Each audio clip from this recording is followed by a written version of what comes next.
my beautiful friend. Hello, how are you? I am fantastic, thank you. And how are you today? I'm very good, thank you. Good, good. So Hope told me something just before she left the room.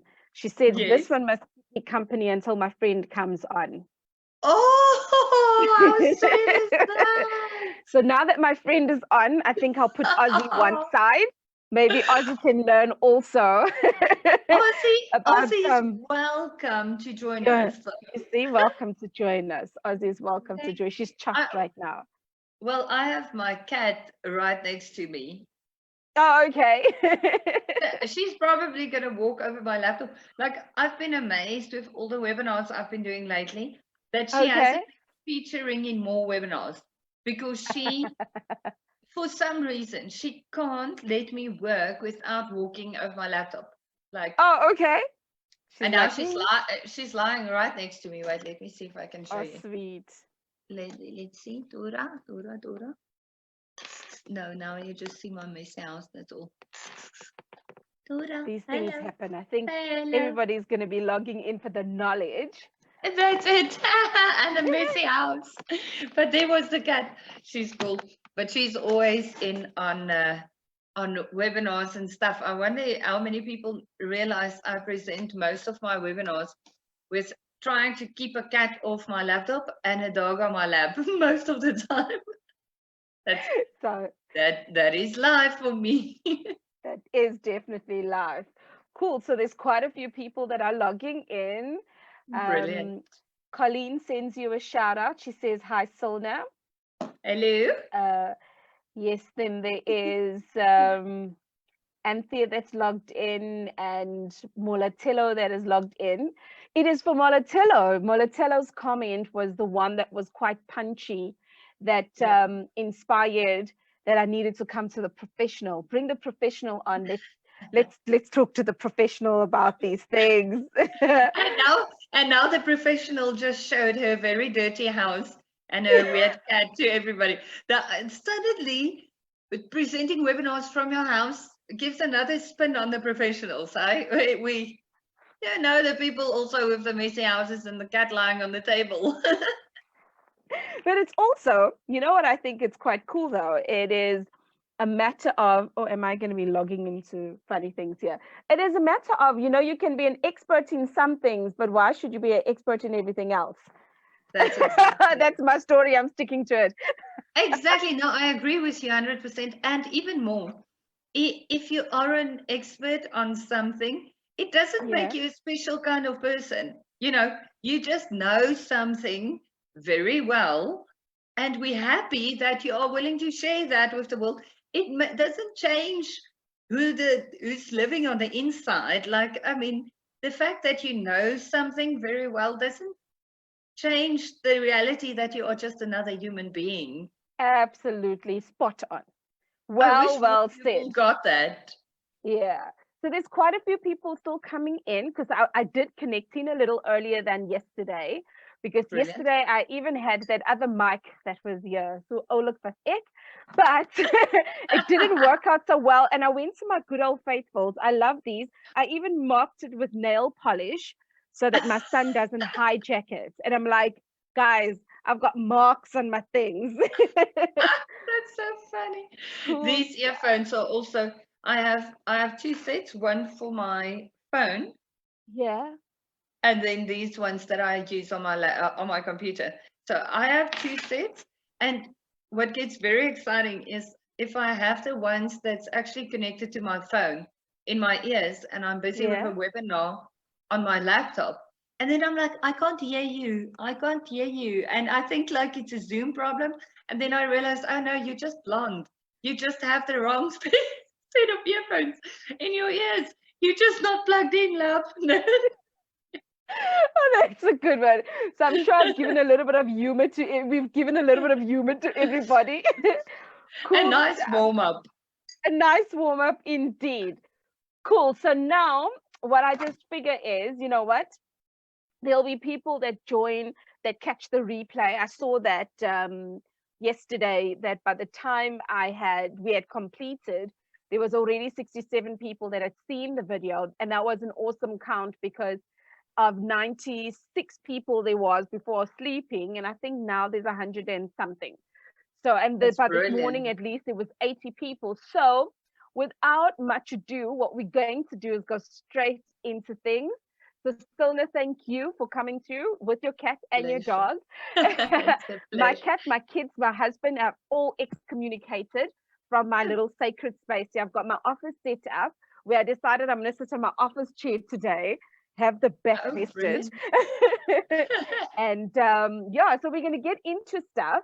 And this evening, it's going to be quite an action-packed evening. At least I think it is. If there's anybody else that would agree with me, can we get a whoop whoop? Whoop, whoop. Cool stuff. So yes, there's more people. Maureen has come. Welcome, Maureen, and Mabato, Desiree, Memory, Merem. I see. I'm getting good at and naming them. Bongs is here. Lloyd is here. Anthea and Colleen are sisters, but they're also partners in crime. I mean, partners in property Oh, investing. And there is Stevens, there's Bongs, there's, I think I'm repeating some names. Okay, cool. 100% wonderful. A lot of them are brilliant. acknowledging. I just thought I'd get smart and have a laptop here responding because I see the messages come up very, very quickly. So it's That's good. so It's good. cool. That's it. Well, Yeah. I know nothing. In my life, it's just you and I know we live on Facebook, but I don't know how many people we're talking to. So I'm just rolling with this. You roll with the sister Carl. So, ladies and gentlemen, I would like to introduce to you. Now I am being a little bit silly because let me just share this quickly. Give us a young introduction, and then we will go back to go. There we go. Ah. Right? Oh, wow. I know that lady. Yeah. I hope She you looks do, so eh? She looks so professional. I think I'll like her. I think you like it too. Cool bananas. So, ladies and gents, let's see if I can undock this. Yeah, you see some of the stuff. Eh? Wait, I'm going to do something here quickly. If I hide the video panel, do I see if that disappears? But if it doesn't disappear, I'm going to read it out. So, ladies and gentlemen, thank you so much for this evening. A little chit chatter while everybody was coming through.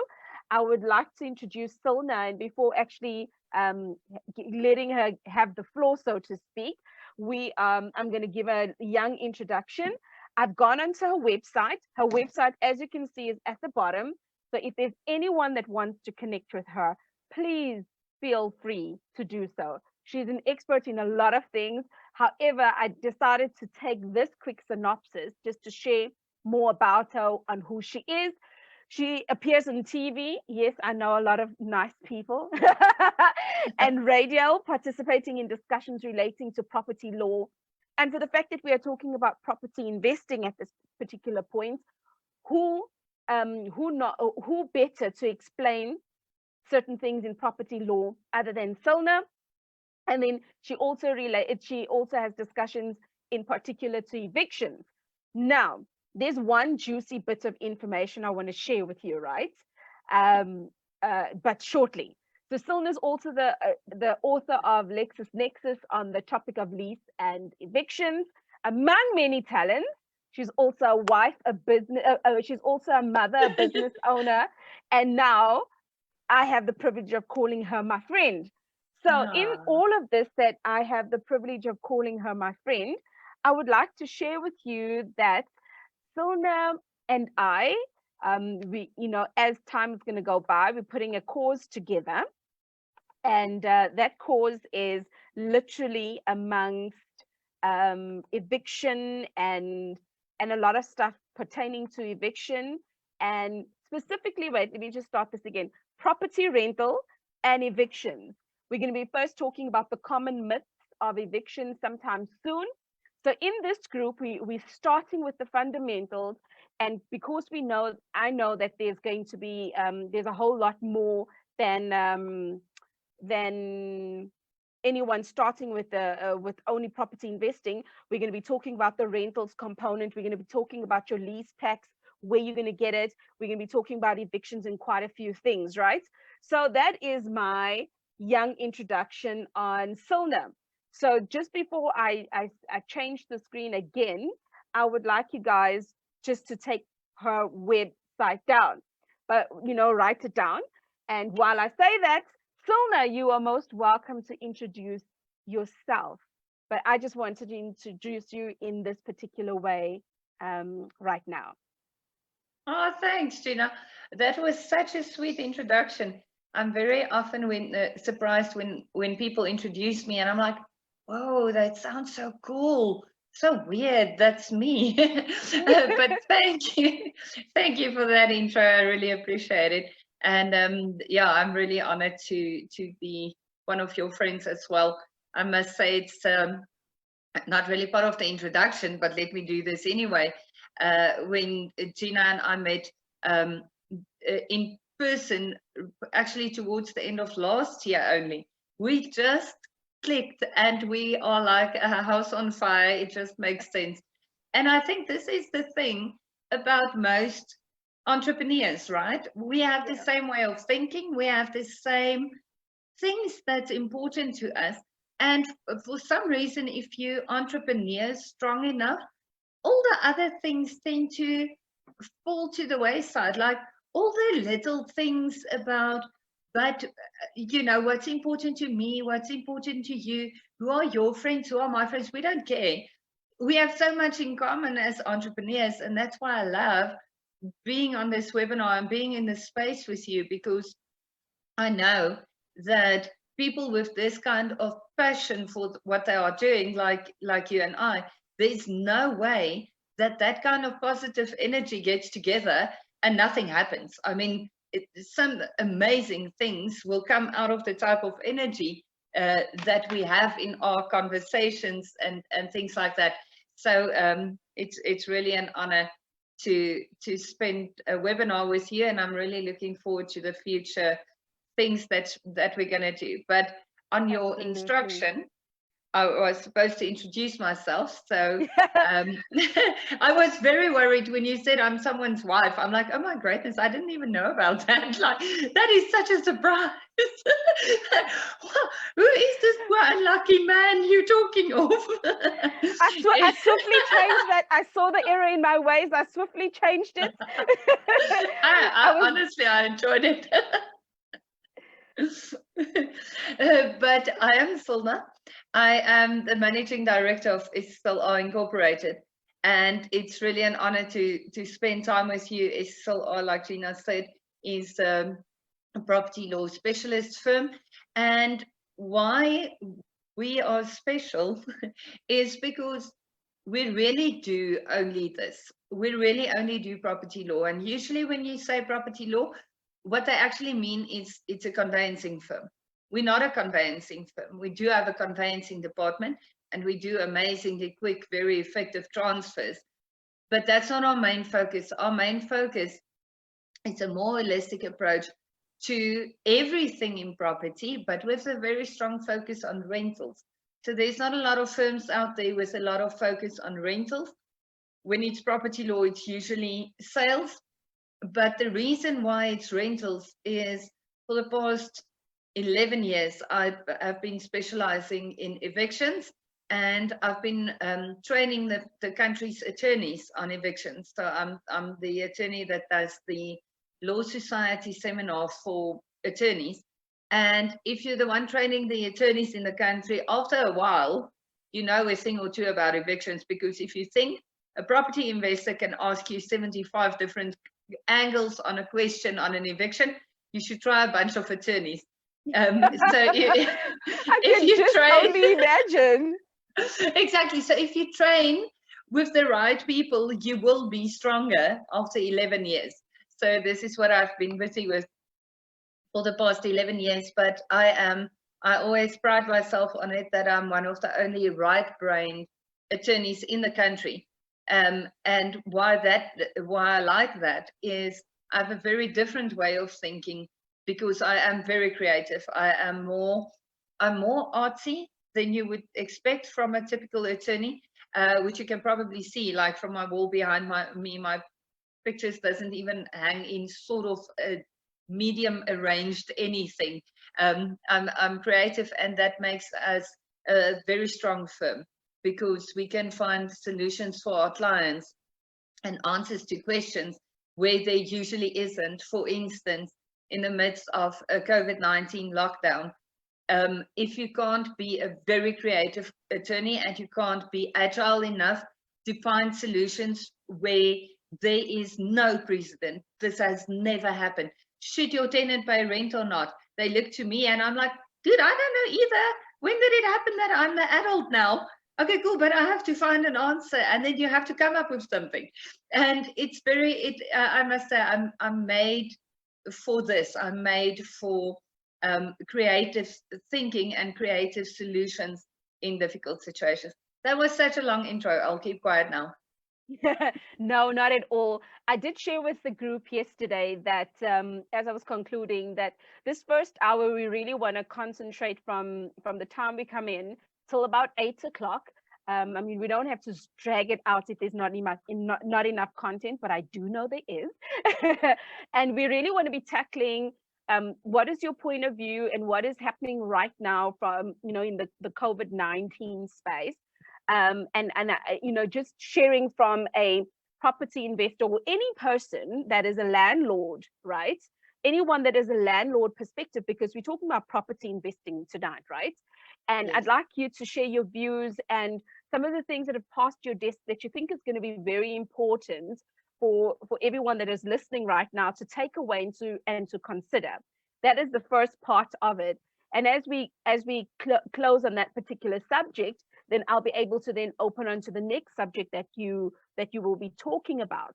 However, I've got one request, a little, I like to sneak some stuff in. I was thinking about this earlier because of our conversation that we had yesterday. And I really would love for you to start from that conversation. And particularly this afternoon, we plugged into church online, and Pastor Andre was talking about, in the midst of the storm that is happening right now, there's a lot of awesome things that come up.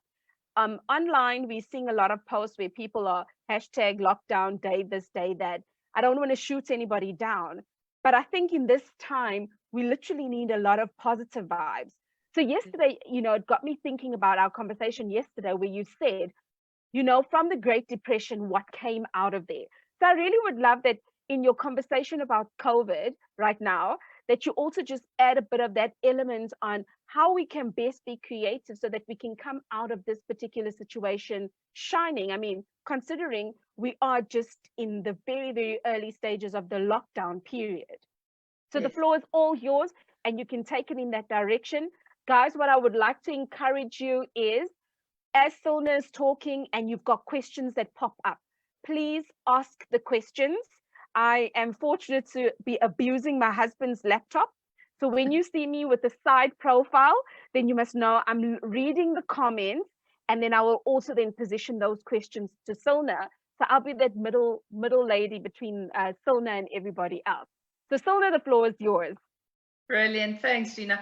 Yes, and you guys are really welcome. I don't want to confuse the webinar, but I'm really happy to take any question as long as it's property law related. So I can go from rentals to sales. Obviously, we're going to focus later on investment structures, but for the moment, I'm all yours. So you can hit me with questions. If it's something that's complete a sideline thing, you guys will obviously see me. Gina, you're welcome to tag me there. You guys are more than welcome to send me private messages on Facebook as well. More than happy to tackle any answer, pass it to Gina, whatever is more convenient. My focus right now is I want to answer as many questions as possible. I looked at the world on the 13th of March, and I realized stuff is getting very real, and I had to make the difficult decision to let the majority of the people in my firm work from home. And then I thought it was a big deal. Little did I know what's going to hit us later, but at the time I thought it's a big thing. So it was before the national state of disaster was declared.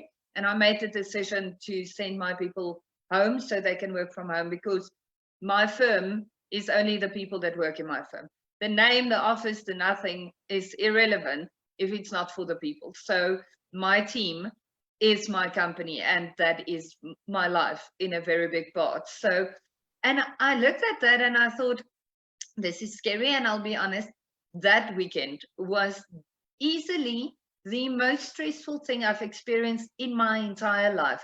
And I've experienced a few things. I mean, I started the firm when I was 24. So a 12-year-old company, there was stuff. I've seen stuff. And even in spite of all the things that I've experienced, I have a chronic illness, I went through a divorce, I've seen things in my life, I've experienced stress in my life, but there was nothing like that weekend of the 13th of March. It was almost a numbing stress, which is weird. I'm not used to that.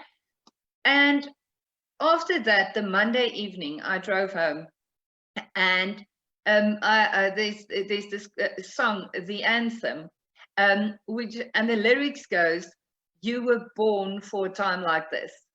And I heard the words, and it came to me, and it clicked in, and every puzzle piece that I've collected in the 36 years that I've been on this earth fell in place, and I realized everything I am and everything I've learned, everything I've been through, trained me for this moment, and trained me for this time in our lives, because now is the time to give back, to use everything I have to bring something to people when they need it most.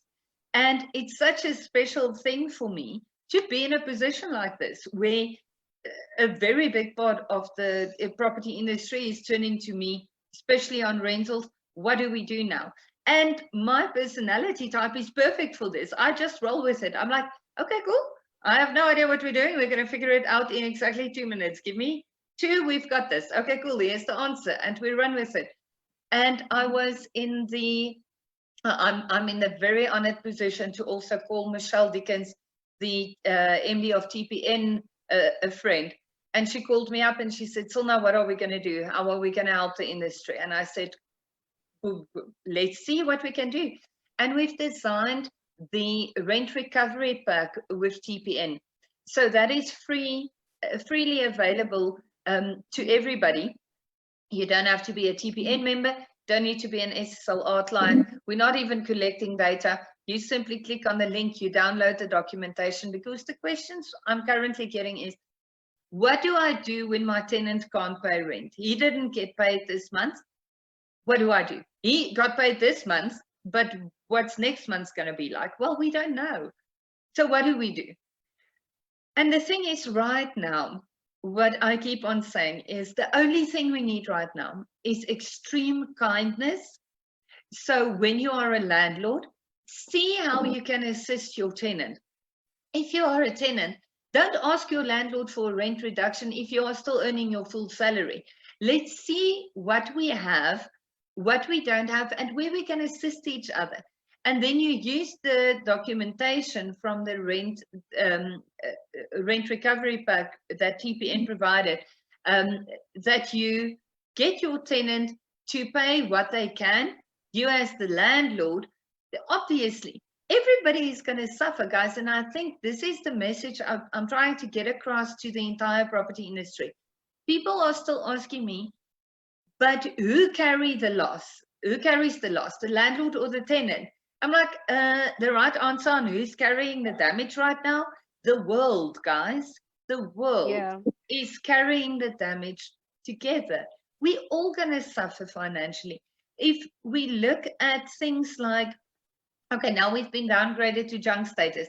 I swear there's still 5 people that were surprised about it this morning. And I'm like, guys, we were supposed to be declared junk status 3 quarters ago. So Moody's was nice to us.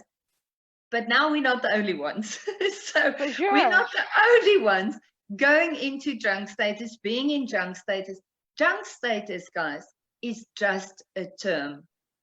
Yeah. Depression is just a term. Recession is just a term. it's not real if it's not real for you. Yes, we feel it. We feel the money crunch. We feel it when our tenants can't pay their rent. We feel it when we can't pay rent, but it's just money. And the important thing right now is the moment you focus on the money, you lose focus of the opportunity, because the opportunities right now are endless. I swear my brain is going mad. I have a little orange book. I think he's lying on the other side of my laptop. My orange book is my idea book, because I have about 7 new ideas a day. And if I don't write them down, my brain keeps going back to them. And in the last week, it's been even worse. Like, it's this constant, every time I see a problem, my brain wants to bring up a solution. And it's just one thing after the other. And I'm thinking, whoa, I'm not the only one.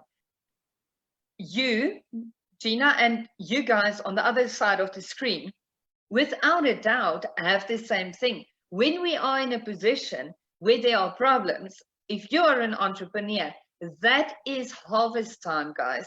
It's the time to go out, identify the problems, find the solutions. Don't make money off it now. That is not, it's not what we do. To buy a mask and resell it at a 50% markup, that is not entrepreneurship. That is nastiness. It's uncool. Solutions might not mean money for you right now, but this is what true entrepreneurship and true leadership is. Give the positive energy, and it will come back to you without a doubt. Do we have specific questions yet? We don't have specific questions, but what I have done is I have gone to TPN. I put the TPN website. I explained how to get it, but then I went also into the recovery pack and I put the link there. So ladies and gents, if there's any specific questions, do make mention of them. But I want to take this opportunity to share this. You know, as Silna said, if one can pay their rent, go for it, right? If there's anything, I want you to think back holistically as a person, every one of you that is in the group. I want you to think back to the time when you couldn't afford XYZ and you thought you were going to die without getting XYZ. I know I'm guilty of that. When my first debit order bounced, oh my God, this is the end of the world. I'll never recover from this. I remember being melodramatic about it, okay? But it was a melodramatic internally and by myself sitting on the pity pot thinking, oh my gosh, I'll never recover from this. And there's a lot of things that I also thought I would never recover from. And guys, why I'm saying that, I want you to cast your mind back to that moment in time. Now look at where you are. Now look at the distance between that breakdown and where you are right now. What have you done? And how many times over have you reinvented yourself and potentially recovered from that thing that you thought was going to kill you? You know, I thought at one stage, yay, now that we're in property and we're starting to make money, things are looking a little bit more healthy. I'm waiting for this SMS or that SMS to say money has come in. And then COVID hit. Now I want a lot of you to digest just this next statement. As M5 property addicts, we have got over 200 tenants and 300 plus students. I want us to just digest that moment. And I remember TJ and Riet and the rest of the team just sitting there thinking, guys, what the heck? But they had to get creative for where they were in the midst of them creating something sensational. And the thing that they were creating that is something sensational is they said, you know, there's so many people that are wanting to do what we are doing. We're going to do a real life experience on putting students' accommodation together, and we're going to put a real life experience down on how to find private money. They had just recorded all of that, the editor of what, and they were just about to start advertising, hey guys, look at what we've done, because I know there's a lot of people that want to be mentored by them, but their time is limited. And then COVID hits, and then all of a sudden they kind of forgot what they were packaging to gift and say, if you want this cause, we'll bring it as minimal as possible, just so that the costs are covered of the cause, but just learn, not from theory, but from somebody that's done it. And the other day I said, you know what, guys, in the midst of the stuff that you're recreating for your business, remember that you've created this training. And I think it would be selfish of you not to share. And I remember Rieta saying, but Jen, I don't want to look like I want to gain from this, because it's a training and it's highly detailed training from NASFIS and all of that. I said, no, when you focus on you don't want that thing is going to come to you. What is your intention? And she says, my intention is that people will not be scared to do student accommodation, because in everything in life, there is a risk. So I said, okay, cool. So if that is your intention, don't start thinking about should I, shouldn't I? Yes. Get on board, because that's the way you can give back. And then when I shared, guys, on the 18th of March, I already created this group. And I first thought I'm going to talk about entrepreneurship, investing, and then mindset and a couple of things. But the more I was thinking I'll have a general topic, the more I thought, no, it can't be so general. And then I started talking to some of my students, some of the people in my sphere of influence, and they said, Jen, you already got a cause. Why don't you sell that cause? And I'm like, no, why don't I not sell that cause? Why don't I just give it? It's going to be once in a lifetime opportunity. What can I not give over and above, you know? And I said, in fact, won't only just give the cause, I'll give 3 coaching slots, because I don't also want to devalue the work that I do and the energy that I put into it, right? But if I can literally share and impart with people that are hungry for this particular skill, they'll choose whether to take it on further or not.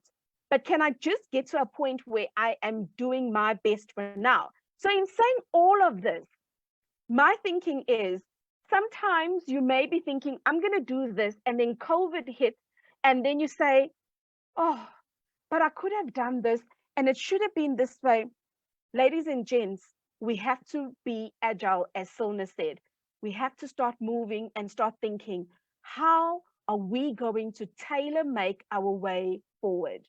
And I really trust that little rant also just inspires you guys. What is it that you have in your hand right now that you can be a blessing to somebody else, instead of lockdown day 3? And again, not throwing stones at anybody, but I don't want to look at it as lockdown and what do I do? It's like, so it's lockdown, how can I reinvent myself? Exactly. I agree with you 100%. You know, I'm going to latch onto that. I saw a post on Facebook earlier that said, I know it's just a joke, but the truth is words are powerful. And what you say or post, it becomes part of you. But it was just a joke. So again, no offense to anybody here, but a post that said, so at 9 o'clock, you change your day pajamas to your night pajamas, #lockdown. And I thought, good point. But I'll be honest, I know it's only day 3, but every single morning, I'm getting up at the same time as I normally do. To be quite honest, this is the unweekendest weekend I've ever had, because I got up every morning at the same time as I normally do, which is pretty early. I won't say the time, because then you guys are going to message me at that time in the morning. But I'm usually I'm usually up from about 4 in the morning, and then I get things done. And I'm busy. I'm getting dressed like a normal person. I even have makeup on. Look there. I even have like eyeliner on right now. Check it out. So I'm with you. I also put some eyeliner. I love it. It's gorgeous. It's gorgeous. And I have my makeup on, my hair's done. It's like sorted. Everything is fine, because I don't want my brain to go into lockdown. We're all sick. The world is sick. No, we're cool. We're cool. We are blessed. We are not sick. We are healthy. We are here and we are blessed to be the people that can make a change in the world. So I think it's a very important point that you touch on, because lockdown doesn't mean shutdown. Lockdown means you're not allowed to leave your house. It's not rocket science. Get dressed, get up, because what you are doing for 21 days, remember 21 days is the time it takes to set a sort of habit, is the word I'm looking for, to create a habit. Okay, so again, not judging here, but there's a bunch of people that went out and bought enough beer to last them 21 days. I'm like, okay, cool. You usually don't drink every day. Why are you drinking now? Also, 21 days. I don't know about you guys, but I do not feel like leaving my lockdown as an addict to something that I wasn't addicted to before the time. Like, it's weird. Very true. And I'm finding ways. I'm a gym fanatic on a whole new level. And I can't gym now. Okay, now I'm getting creative. Initially, I just started like with body weight training. And yesterday I found a stone, and he must be about 8 kilograms. And I did shoulders with a stone in my hands yesterday. It's so hard that I had to go and put my gym gloves on. My neighbors are looking at me. They're just like, whoa, the craziness is really coming out now. But that's what we need to do now. We need to be creative in keeping ourselves.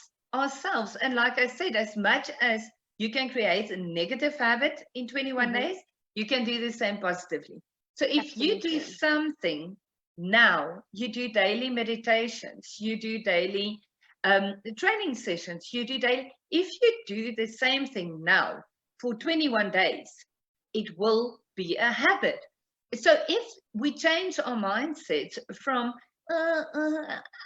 what if I run out of series on Netflix? You're going to be cool. Nobody should be watching this much TV anyway.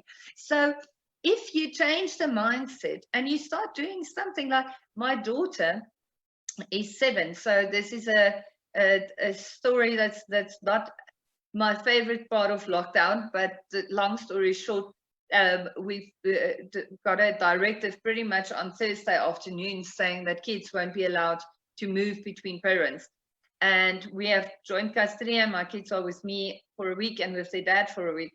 And only on Thursday afternoon about 4, so right before lockdown, we decided that it will be better for the kids to be with their dad. So I didn't have any time to emotionally prepare for this. And I'm like, oh, wow, that's really something. And my daughter as well is like, whoa, this is horrible.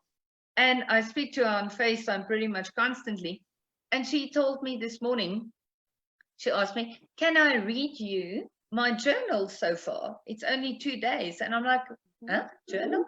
And she naturally decided to journal because she missed me and I miss her, but she decided to journal.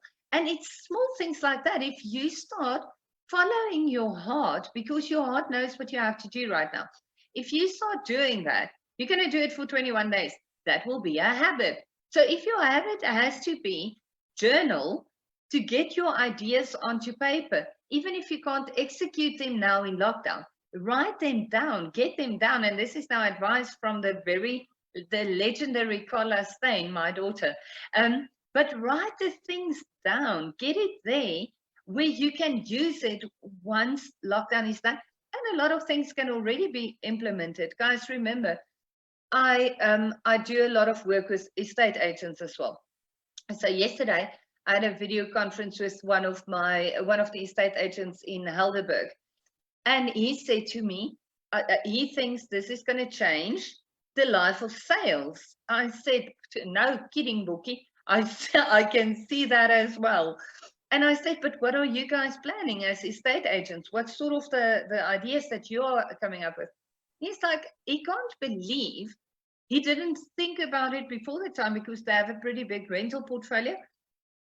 But he went through and took videos of all the places for people to view while we're in lockdown. And they're doing the same with sales. So somebody can do like a virtual tour before they make an arrangement to actually go see the property. Now, for property investors on the other side of the screen, this is what you can do. I mean, we always say, I wish I had time to consider 5, 10 properties at once. Guess what? You have time right now. Even if the owner or the agent doesn't have the right equipment, guys, ask the owner to video call you and do a walkthrough. It's not going to be on the same quality as it would be on like a virtual amazing tour, but good enough will always be better than nothing. Absolutely. You quite spot on there. And when we get into the next half of the training this evening, there's a lot of nuggets that I want to share with the guys on how they can actually start exploring that. In the interim, thank you, Silna, for all of that. Guys, show Silna some mad love in that one. I like that it also was a reinforcement on mindset that we had spoken about last night. So that's awesome. We do have some questions. Bongs was asking this question, so I'm going to read it as is, and then you can shoot with the answer where applicable. Is it worth asking the tenant for a bank statement to prove they haven't been paid so we can allow them payment deferment, or do we take their word for it? Who am I talking to? Bongi. Yeah, Bongs. He's just got it as they just got it as Bongs. Yes, I can't even see the picture, right. Lady or gentleman, but yeah, Bongs. All right. So the answer is actually simple. If you go to the documentation in the rent recovery pack, one of the documents is a tenant income declaration form. So in the declaration form, you can ask for the things that you need as proof of a reduced salary. So please don't ever take anybody's word for anything. People lie like it's nobody's business. And I actually want things in writing. So let him complete the tenant declaration form.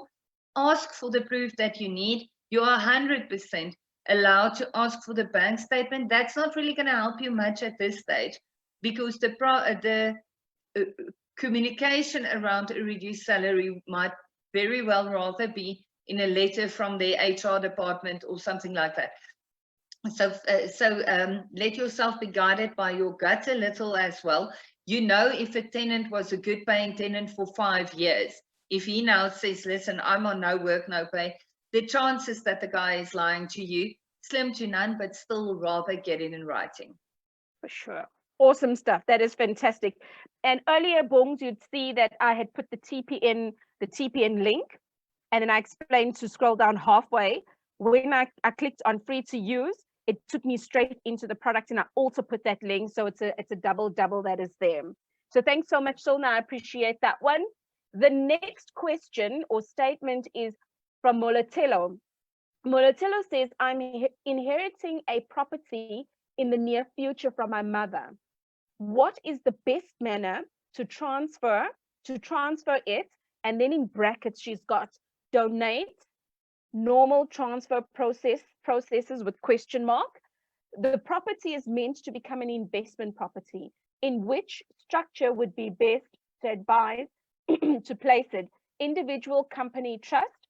Hope it's not too early to throw such questions. It's never too early to throw such questions, because I think for most, Silna and I were like really just about motivating around COVID and what's happening right now from a rental perspective, and we hadn't gotten very specific questions. So if we toggle the both or move swiftly from COVID into the structures, I'm also okay with that. Are you comfortable with that, Silna? Very happy. I think the question came at the perfect time, because I can take the one end and lead into the structures. Perfect stuff. So you happy with the question? Should I repeat it? No, I'm happy with the question. Perfect.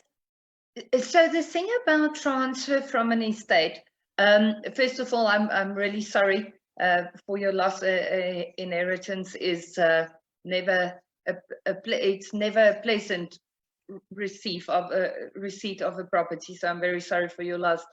But if the property is left to you in a will, we only do a transfer in terms of the will.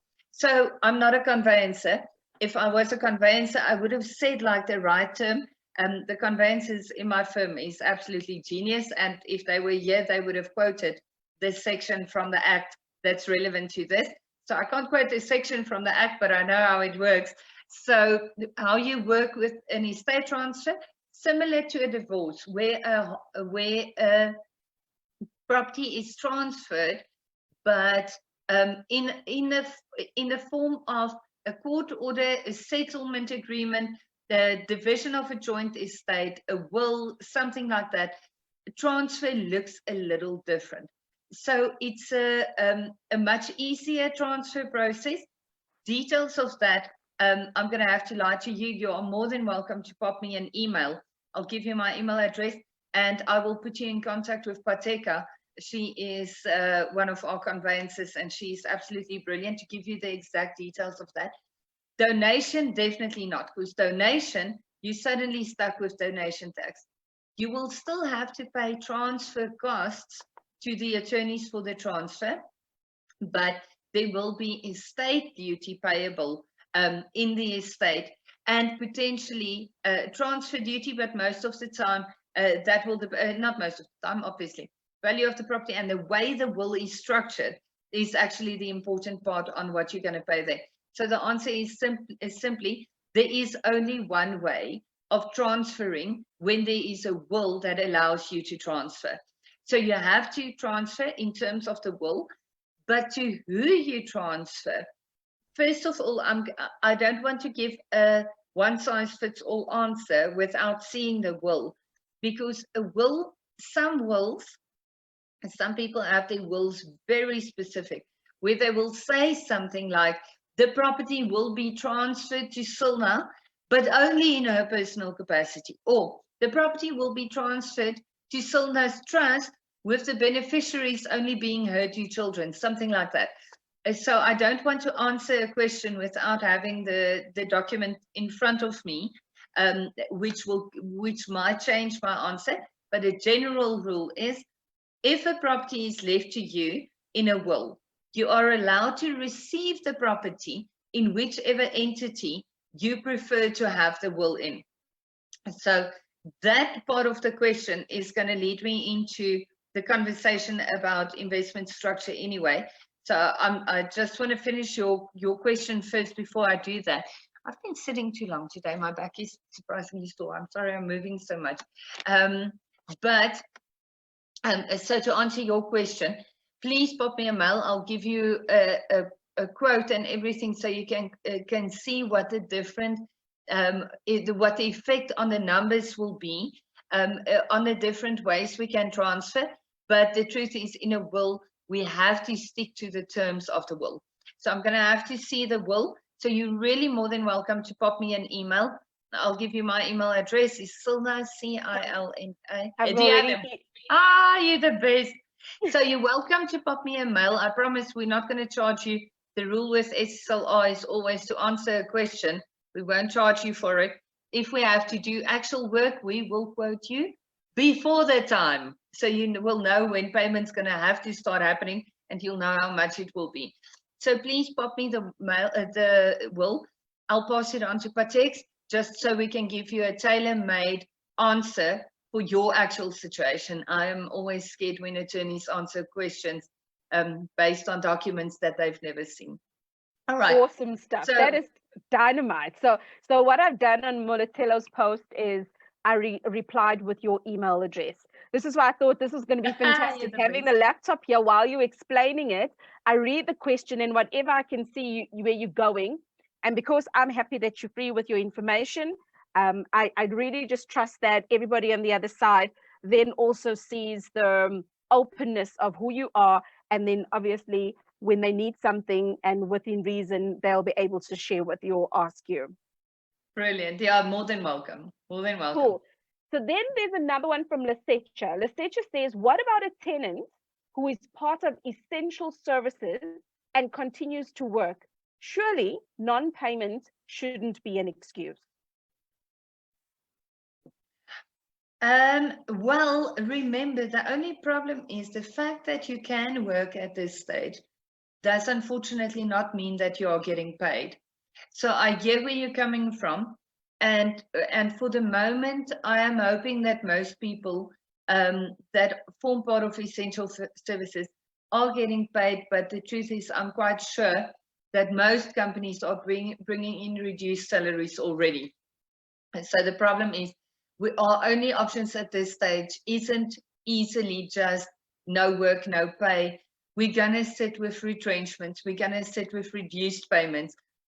So I hear what you're saying, but unfortunately, that's not as simple as that right now.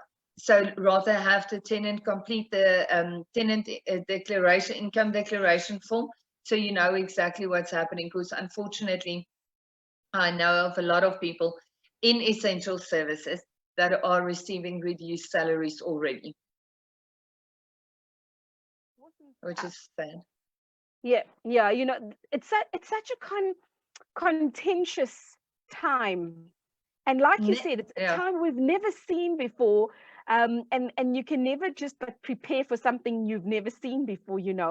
I remember at one stage in my life, I never thought I would ever go through the experience of miscarrying, but the time I went through an experience of losing a baby, I could have just might as well have been admitted to a hospital, because it's like I lost the marbles altogether. I'm not saying that I was reckless, I was all over the show, but I can remember just being a robot through a period of time. And I can remember saying, God, some people just look at each other and they're pregnant. Why are you leaving me out of this? I can remember being so angry. And then when I eventually cooled down, and I'm like, sometimes you don't know what you don't know, but on the other side of something that you least expected, or I never even, it wasn't even the archive, it wasn't even on the list of expectations. But, I want to draw a parallel that COVID, think about it, when we started 2020, what was the hashtag, guys? 20 plenty. We didn't think it was going to be 20 plenty of crazy, right? Exactly. But we called it, we said 20 plenty, and let's be fair, we have 20 plenty. We have 20 plenty of a bunch of things we honestly didn't see coming. So we were so right. It's like asking God, please, can I have more money? And you walk past and you pick up 10 cents more. It is 10 cents more than you used to have. So let's have more. Let's have more, yeah. So the guys are really appreciative of the stuff that you've shared. One of the comments was, I like that Silna said, good enough is better than nothing. There's thank yous there. And then there's another statement. I am locked down. My shop is closed. Can my landlord expect rental from me? Oh, I'm so sorry for you. My heart breaks for every business right now. You know what the thing is? So there is a very big distinction between commercial property, in your case retail, and residential. So what I'm saying now, guys, I'm talking specifically to retail, okay, and commercial and potentially industrial.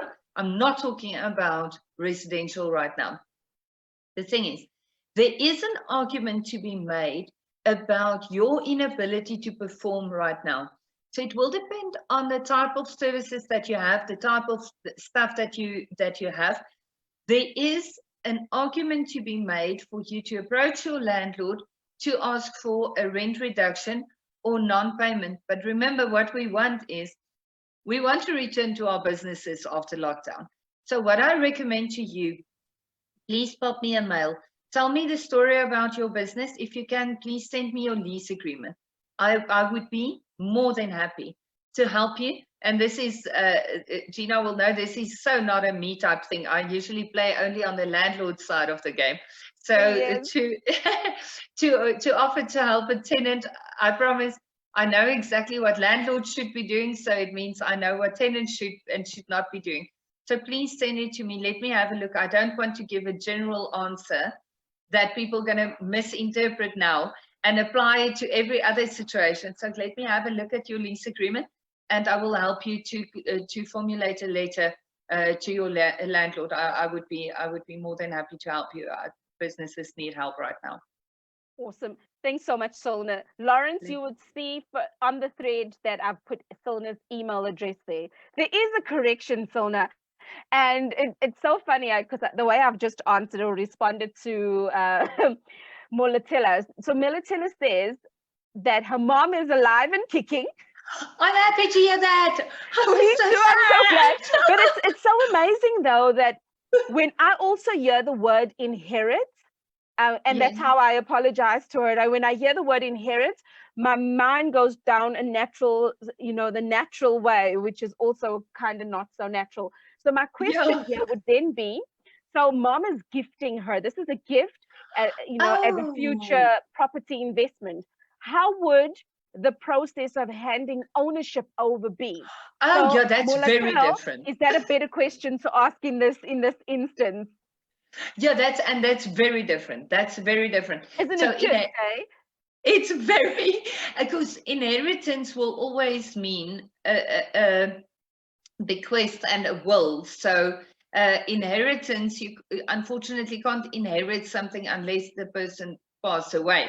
So while everybody is still alive, your only option there will be donation, and you will have to pay donation tax then.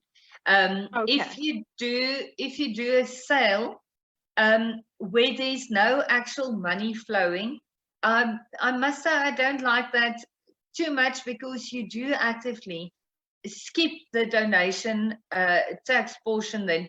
And as much as I do not enjoy paying tax, we have to.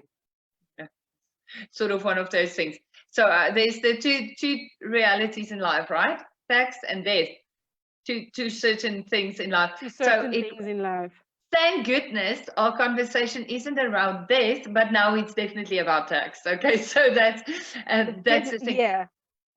So the truth is, depending on the value of the property, if the property is under transfer duty value, so under $1 million in value, we can theoretically do a moneyless sale, and I say this in inverted commas. I don't like that, because the truth is, this is nothing other than a donation. And if it's a donation, we have to pay donation tax. It's as simple as that. I always advise my clients that I would rather have you pay a bit more tax than potentially dodge tax. I know this sounds weird to say, but I'm an attorney, I'm not a tax consultant, but I've seen people lose their businesses over creative, innocent tax creativity.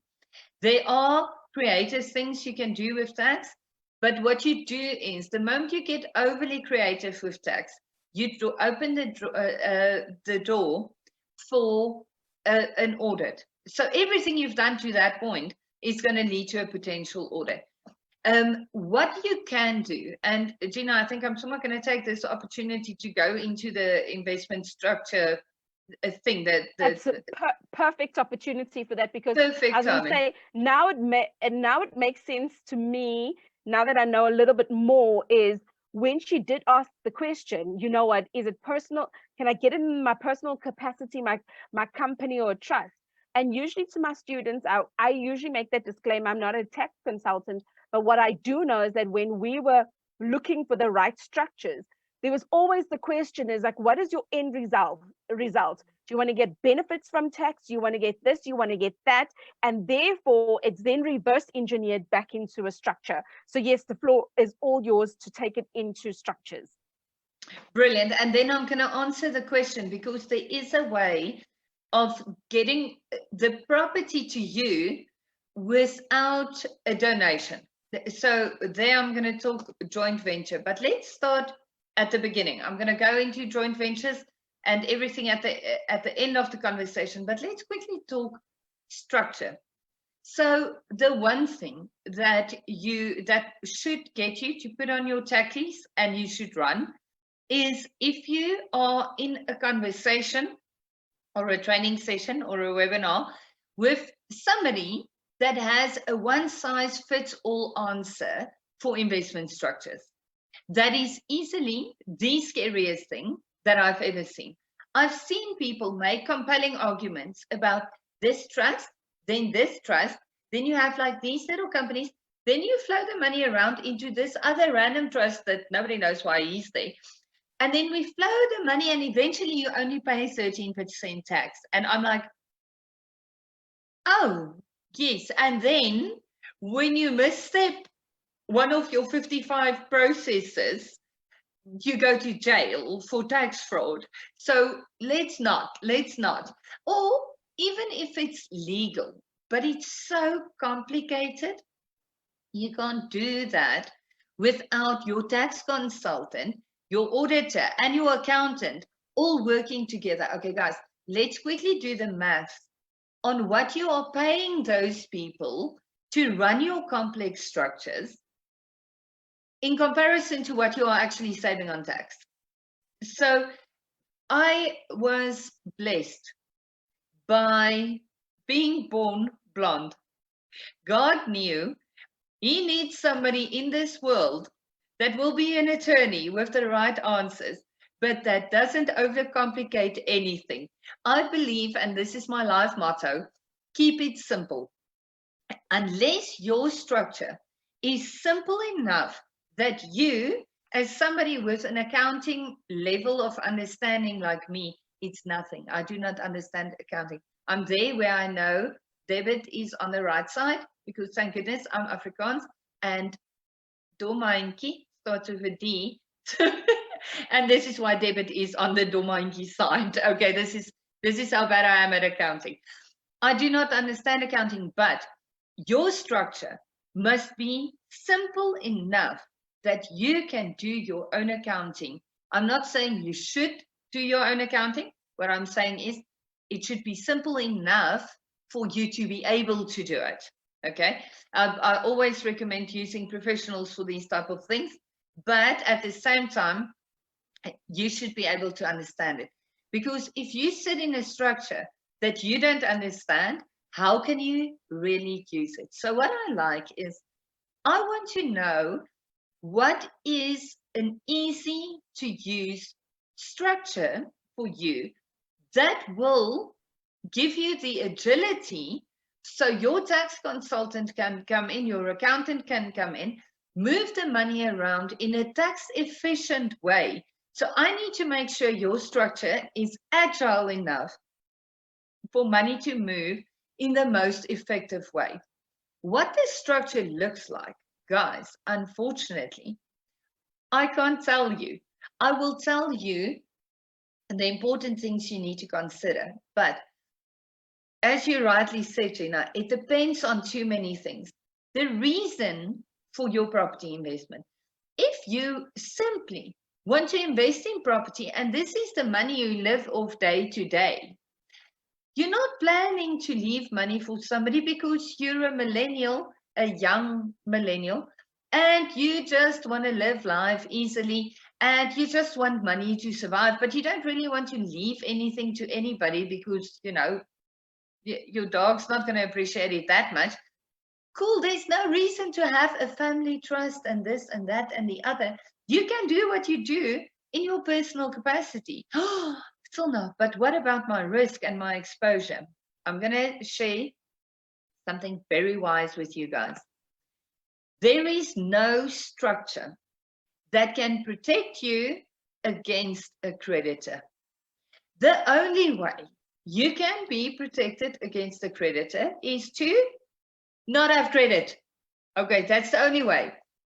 Other option, if you have to have credit, if you have to have a bond, if you have to have a personal loan to finalize a flip, the only way of protecting yourself against that creditor is to service your loans in the way you should be servicing your loans. So when you run your numbers on this transaction, make sure you're going to have enough money to service the loans that you need to incur to run that project. It's as simple as that. If you ever hear anybody telling you that they can design a structure for you that no creditor can touch, I'm saying then the creditor should maybe find a more clever attorney that can get to the money on the other side of the trust. It's as simple as that. What I like, and this is usually the structure that I recommend for the majority of investors, because the majority of property investors wants to build a legacy and wants money to be left for their children, their children's children. In a situation like that, what I recommend is a family trust. A family trust is a discretionary trust. What that means is the trust assets does not vest in the trustees. It's held in favor of the beneficiaries. So the trustees only manage the trust assets. It doesn't vest in the trustees. Why this is relevant is if one of the trustees then have a creditor that wants to get assets belonging to the trustee, they can't get into that trust because the trustee doesn't own those assets. Neither does the beneficiaries. So it's very important. That makes sense. That trust, however, the family trust, I do not want to see property registered in that trust. The only thing that trust should be holding is shares and cash, money and shares. That's it. I do not like registering a property into a trust for the simple reason. I do not want my clients to pay 40% tax on something where they can pay 28% tax in a company. I mean, I'm not a rocket scientist. I told you I'm not a tax consultant. And I'm not even good at mathematics. That's why I'm an attorney. But even me knows that 28 is less than 40. I know that was genius, right? That was mind-blowing. But you want to pay as little as possible. Remember, for a long enough time, people used trust to become richer and richer and richer.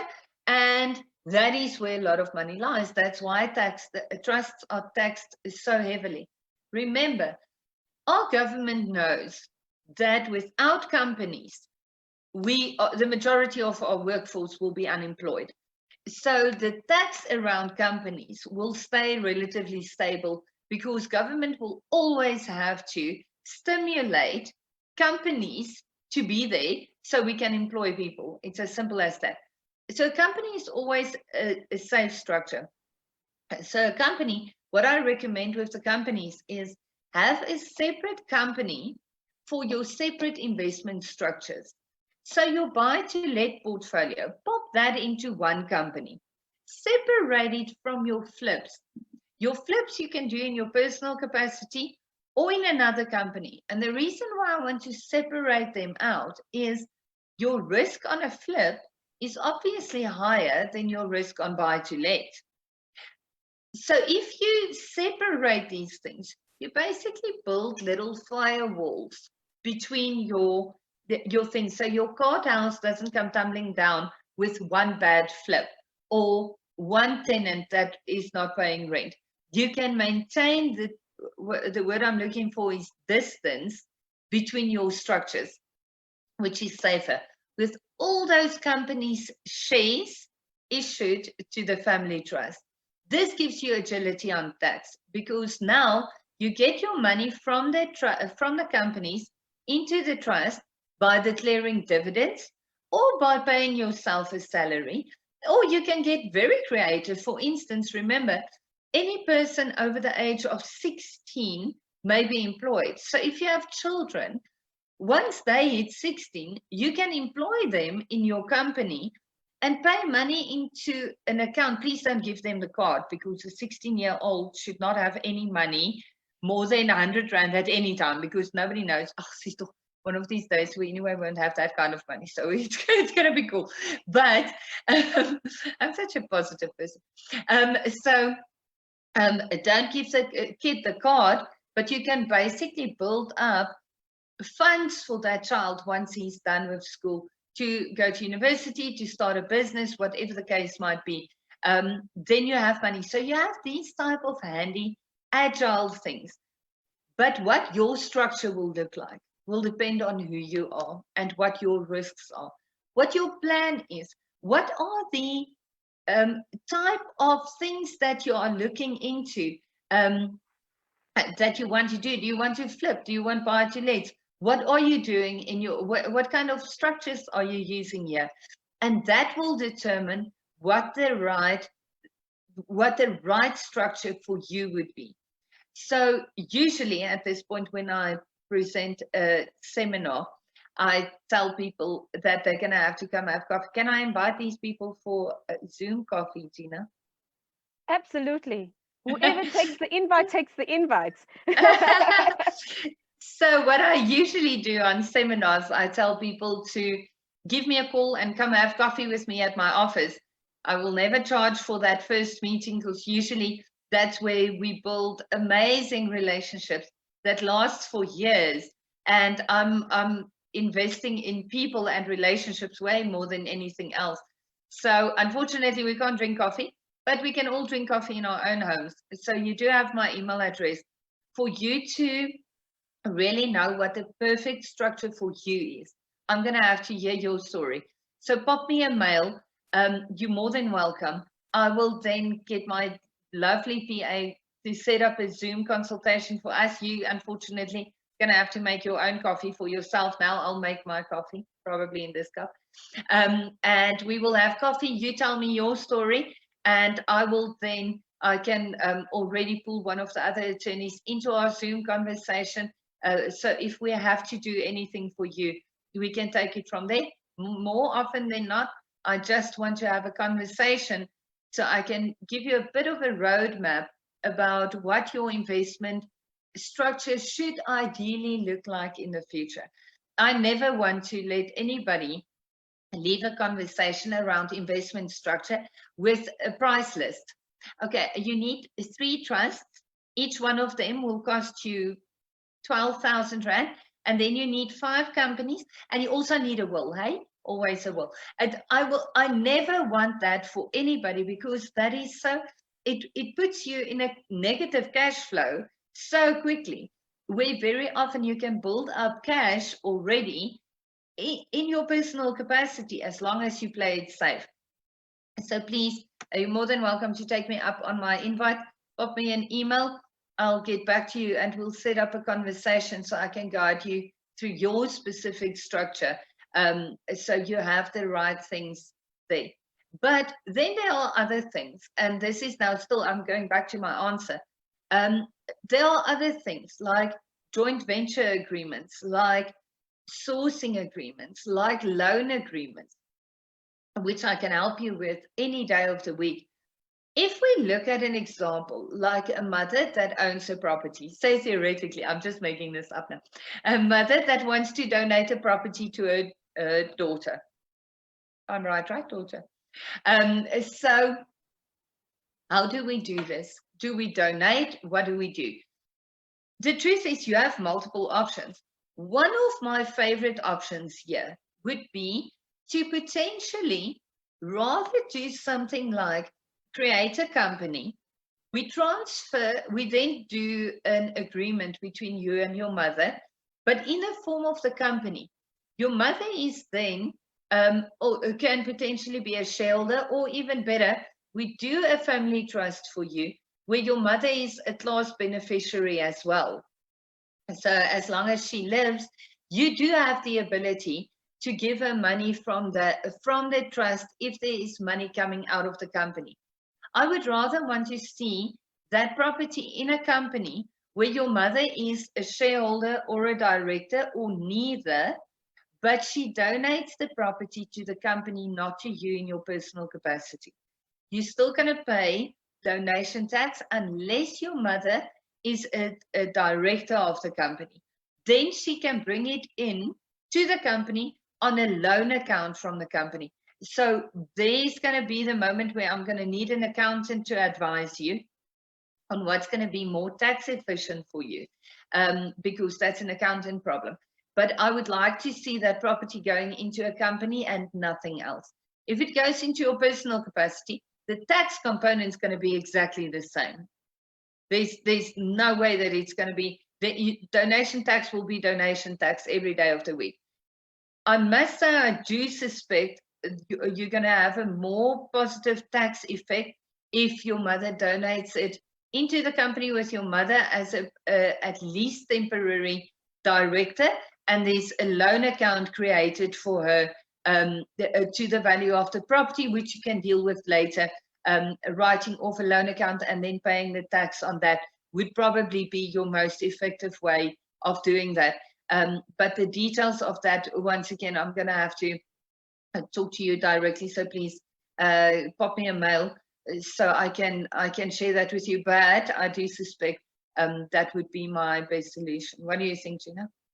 Now, I absolutely agree with you on that one, because in fact, it reminded me of one of my early students was in a similar situation.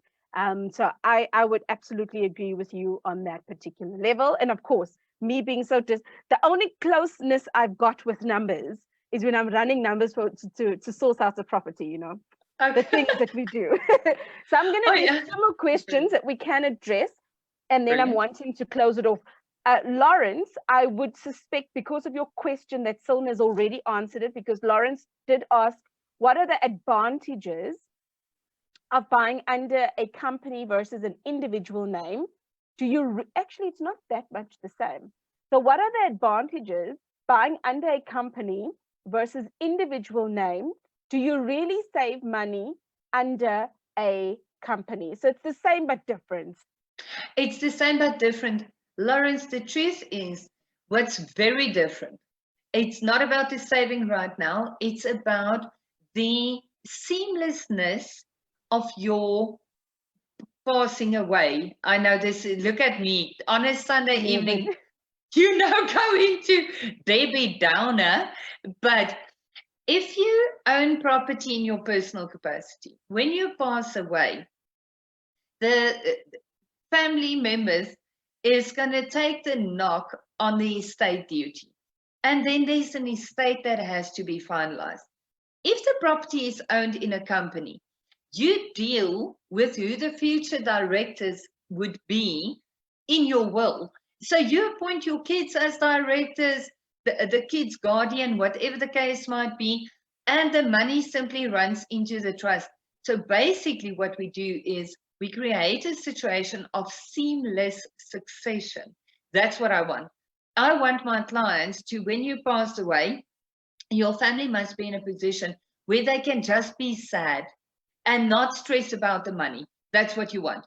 Otherwise, people in a way don't cry at your funeral, and they always say like, oh, yeah, it's the problem with the estate. No, you don't want that. You want the family to be sad, proper sad, and cry, not worry about the estate that has to be finalized. So it's really important. Seamless succession, once again. However, if you do not have children and your idea is simply to use property investment instead of a job right now, then do it in your personal capacity. But if there are people that has to receive the properties, if you are no longer here, company will give you seamless succession. So it's not a saving thing for you. It's a effortlessness. Yeah, it's a succession thing. Wonderful stuff. Then Renee asked, let me read her post.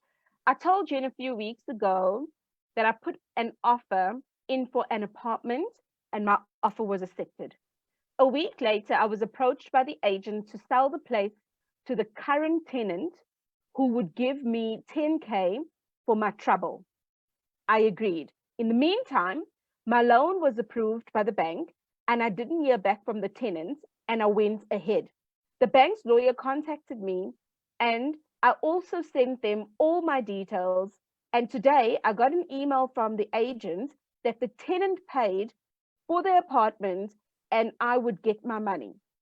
My question is, what do I now do about the bank loan? And am I liable for anything? And are they, which meaning the tenant, obligated to pay me?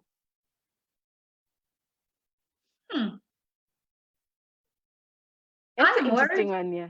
Yeah, I'm worried about the validity of the sale agreement, because she signed a sale agreement. Yes. Then the tenant popped by and made a proposal, made an offer. Yes. So the thing is, obviously, there was a suspensive condition for her to obtain a bond. So what I'm saying is, I'm worried about the validity of the tenant's agreement is, while there was an active agreement in place, if during the suspensive condition, the landlord, the contract did allow the owner of the property to accept other offers, there won't be a problem. However, if the contract says until the suspensive condition is fulfilled, the owner is not allowed to sign other agreements. There's a rule in our law, an MO plus juris rule, which says you can't give away more rights than you have, which is relevant to this, but then also more importantly would be prior est jure, prior est tempore, which says the person that had the first contract would be the one with the stronger right. The one with that was first in time is first in right. So I'm worried the whole thing is quite convoluted. I cannot see why the tenant will have to pay her. And if there was no written agreement, I can't see that you would be able to enforce the terms of that agreement with the tenant unless it was reduced to writing, because there's no reason why the tenant will have to pay you. I understand the tenant was being nice because he basically grabbed the property from under you while there was an offer. So that's a little weird. I would have liked to see that in writing. But as far as the loan goes, if the bank offer you the loan, until you sign acceptance for the home loan, you don't have the obligation to take it. I think we've covered everything. Renee, yeah, I trust that answers the question. If you're still a little bit fuzzy and you want further clarification, especially when Silna said she would like to see the OTP, Silna's email is in the thread. Okay, I now saw one more. Clarity here, please. I have one rental property that is in my name. I stayed there for a long time before I bought my current home. You said buy to let should be registered under the company and flips can be done personally. Are you suggesting that my rental property should be registered under the company? Yes. So what I was saying is, remember, if you do flips and you do buy to lets and you do what's your other options, short-term rentals, whatever, I would like to separate the structures into different companies.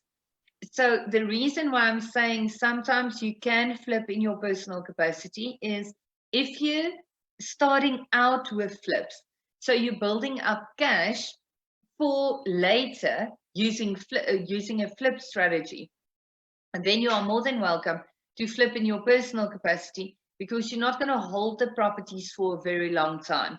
And as I said about the protection against creditors, if you flip in a company or you flip in your personal capacity, you're anyway going to have to sign personal surety for your loans. So your exposure remains pretty much the same. The rule should never be buy to let in a company and flip in your personal capacity. That's not even almost what I'm saying. What I'm saying is, to start off, you can flip in your personal capacity. Or if you're just going to do that for the rest of your life, do that in your personal capacity. Your tax component will be pretty much the same. And because you are selling the property so quick, there's no reason for the seamless succession on a property that you're going to sell in 2 months. You see why I'm saying that? So it's very important to make that distinction. However, if you are flipping exclusively, doing it in your personal capacity is fantastic. However, if you are currently flipping, guys, let's be serious. We do not know what the world economy is going to look like in 3 months from now. So my recommendation at this stage would be prepared to hold a flip property a little longer than you would normally do. So with that in mind, it might be a wise idea to flip in a company as well. So if you have to hold the property and it has to become a rental property, then you already have it in the right structure. I know it was a very long answer, but we do work with a bit more variables than we used to a month ago. Absolutely. So I'm gonna read the last one, and then I'm gonna read a statement. And if there's anything else in between, if I can answer, I will, just so that we can close off this part of the session by 8:30. Thank you so much for the extra time that you're sharing with everybody. I really, really appreciate it. I recognize that I did ask for an hour, and now it's like properly an hour, 20 minutes. But I know, you're just going to be painting the town red, so I must just, no, just exactly. No, I'm more than, and if there are more questions, they're really welcome to pop me a mail. Perfect stuff. So I put your email a number of times on the thread. Okay. All right. So Mabato says, can I put the house that I'm staying into a company? I have a house that I'm renting out and another that I live in. I want to put both into a company. Yes, you definitely can. What I recommend often is to have a separate company that I call a safe company. The reason why it's safe is it doesn't look any different. There's just no credit in that company. So paid off houses, paid off cars, you pop into one company and you know that company is a safe company. Typically the house you live in, your cars, stuff like that is paid off and that is safe items because there isn't a creditor behind it. You do pop in there. However, even if you have a loan on your primary residence, put the home that you live in into the same company as well, depending on your risk portfolio in that company. If you're doing high risk things in one company, say for instance, you have 5 fully bonded properties that you are renting out, your risk profile in that company is this high, because if one of those tenants aren't paying, the properties are fully bonded, you're going to be in a financial disaster. So don't put your house in a company like that. However, if you have some equity in the property that you are living in and you are playing it safe enough when it comes to using credit in that company, you can put your house into that company as well. Fantastic. And then Mary would like to say, I would like to put my 2 cents worth on the structures. You are welcome to do that, even if it's 50 cents. I was once advised that the end goal will determine the structure you should have. If you want to have a legacy, then a trust is a way to go due to the conduit principle. But anything in your name has tendency to attract tax due to estate duty when you die. If you use a company, let the shareholding be in a trust, you being a trustee, and you being the director in a company. I reckon that pretty much sums up what you were saying and what I also shared earlier on. So thank you so much, Mary, for your 2 cents worth, as you put it. We absolutely agree with you on that. And I really want to say again, ladies and gents, thanks so much for your questions. Thank you for throwing different curveballs. And also thank you, ladies and gentlemen, for your time, because I did say, an hour, but I also know that this is what happens in the training room as well. We get stuck into the stuff that really just we struggle with, and we're not too sure how we're going to move forward. And I want to say, Silna, I want to appreciate the fact that you've just said to everybody, I don't know everybody in the group. They've come through because I'm holding this 3-day online course, and I feel absolutely honored to at least have gifted people that I don't know. This is what we were talking about earlier, right?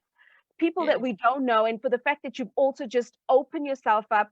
Guys, email Filna, where you still got a couple of things that is hanging in the air. She's opened that invitation. There's a number of times on this thread that I have put in her email address. When I also started actually, let me just, instead of saying it, and when I did start the session earlier, I had gone on to all the details here. So you're going to find in the next few seconds that it's going to come up where you'll even see Silna's website. Now, for those of you that are really curious about evictions and a lot more about the topic of lease agreements, Silna is the genius behind the TP and lease pack that put that particular lease agreement together. I want to encourage you. Here is her website address. Go in, have a look at it, and read up. There's a lot of amazing blogs that Silna has got as well. And don't be shy, she's invited you to. She's invited you and shared her details and stuff like that, to which I am absolutely eternally grateful for. So ladies and gentlemen, before Silna goes off, I want to show some mad love by liking the post, commenting thank you, or anything like that. I know that it will be lovely when Silna logs in later to see all the thanks for her time and the precious advice that she has shared. So Silna, you are welcome to share some departing words. And I want to say from my heart, thank you for being my friend. And also thank you so much for gifting everybody your time tonight. Oh, thanks, Gina. No, thank you guys so much. It was really special. I think spending our first Sunday night in lockdown together made it a whole lot easier. And tomorrow when the sun rises, it will already be day 4. So thank you so much. It was awesome. Seriously, you guys are more than welcome. And talk to me anytime. I might pass you on to one of the attorneys in the firm, but I promise you, they are all absolutely brilliant. We're still up and running. We're working from home, but we are very much there for you. So really welcome to take me up on the offer. And thank you so much for being with us this Sunday evening. It was really an honor. And please stay positive. Think about the amazing opportunities that's going to come out of this. Don't even look at the fear and the scary stuff. None of this is real. It's going to be amazing. I'm not saying none of the coronavirus is real. I'm saying none of the things that we really freak out about in life is really real. Yeah. The world is way more spectacular than something that's only about money. And it's scary, and I know we are all scared right now, but please stay safe. Stay indoors, please. If you are one of the people on essential services, thank you so much. The rest of us really honor and respect that. But for the rest of us, please stay safe, stay home, wash your hands, and still train at home. I don't want us to walk out of here after 21 days and the whole country is then, not as pumped up as we used to be. So please keep on training. Please be healthy and stay safe and make loads of money. Awesome stuff. Thank you so much. Take good care. And closing off the session with Silna, I just want to say, the notes that I took this afternoon from tuning into church was realize that God has allowed what's happening, for a greater purpose. Look to God's goodness in it. Nothing can pull us down unless we allow it, unless we let it, we let it in. Use this situation to grow. And you guys have shown by showing up that you guys are actually using this opportunity to grow, because at the end of the day, like Silna says, nothing lasts forever. If we look ahead, we can only just see how we can reinvent ourselves. So ladies and gentlemen, I want to say thank you so much again, Silna. You are welcome to join us again from the other side. From the other side, and then you can read through the lovely messages everybody has sent you, and then we're going to tackle the next bit. So I'm going to go a little fast in the next bit, but I'm going to try my best not to cringe on any information. Bye-bye, guys. It's been fantastic. Awesome. Take good care. Chat later. Bye-bye. Bye-bye. Awesome stuff, ladies and gentlemen. Well, we are back here, just you and me. And Silna, I really appreciate her time. And I also trust that when I did ask about what are the struggles that you're going through, I want to say thank you for trusting me to actually, get to a point where I'm able to call in on a friend's talent, but the God-given talent of the company that she runs, that we can leverage off of that. So this evening, I want to get into a question. Okay, my one question that I'm going to ask, and I would love you to respond, because you guys have just been absolutely responsive. You've been sharing, you've been commenting, you've been asking questions. I've got a question on the screen, and it seems that I need to still learn on how am I going to move that particular little video away from there. Let's see, I need to find that one. One sec. Let's see if I've done it. Okay, let's see if I've done it. If I'm able to move my face out of here. Okay, so I've got a question for all of you. How to find property investing opportunities? where would you guys look to find these opportunities? That's a question. Let's see. Oh no, that didn't work out. That didn't work out as I thought. My question is, how do you find property investing opportunities? I want to see the comments in the comments field. It's not a trick question. I'm asking these questions so that we can build up a measure of dialogue. Let me give you a hint. How would you find a property investing opportunity? You can find it by a real estate agent. And how else?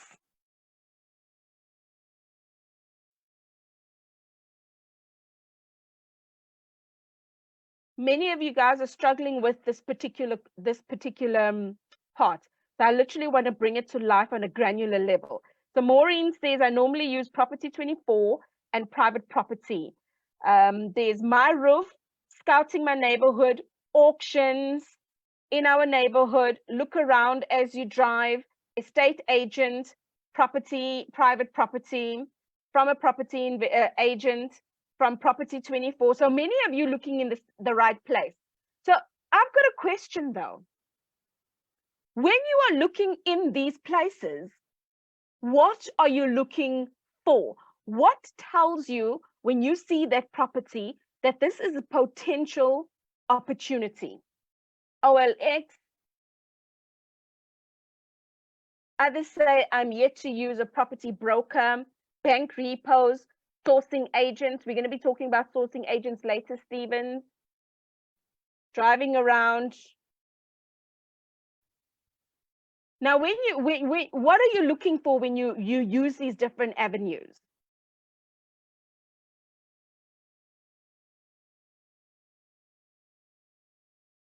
M5 bongs, you off the hook. All right. I'm looking at houses that are not properly maintained. Yes. Now, here's a question. When you are online, how would you identify on Property 24, private property, and all of these other places you mentioned, how would you identify that the property is not well maintained?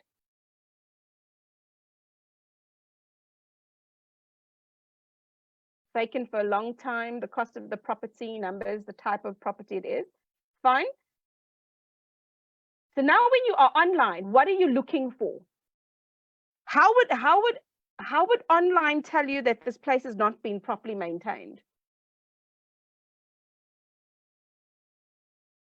Renee looks for homes or apartments that are selling for less than the area norm. Yes. The purchase price and the potential income, undervalued properties. Desiree, how do you see undervalued properties online? Guys, I want us to get to a practical level because I'm gonna throw some practical stuff at you. I want us to get to a practical level. When you are looking online, what are you looking for? Because what I have found is that over the last year of me teaching directly one-on-one to my students, should I say it will be a full year in May. I have found that sometimes a person will look at a distressed property or a rundown property, they go in, then they're not sure what then. But when they are online, they're all over the place. They're not sure what they're looking for. That's what I'm wanting to find out from you today before just giving an answer. Others say the cost of the property tells me the state, and the description by the agent normally says negotiable. Okay, that's also a fair point. Somebody else says, depending on what I'm going to use it for, it should be near the tertiary institution, for example, a student accommodation, fine. You check the status of the house and the price. Aren't they written footstoots? Usually footstoots would also then be on OTP, but yes. So can I drop a couple of nuggets, guys? I just want to just pick up my water quickly. I want to ask you in the comments field, is it okay if I can give you just a couple of nuggets of what you can do when you are looking for it online?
My humble apologies. I just needed my water quickly. Okay, please do share the nuggets. Awesome stuff. Sorry for that. I had my tea in order, but I didn't have my water in order. Okay, here are the nuggets.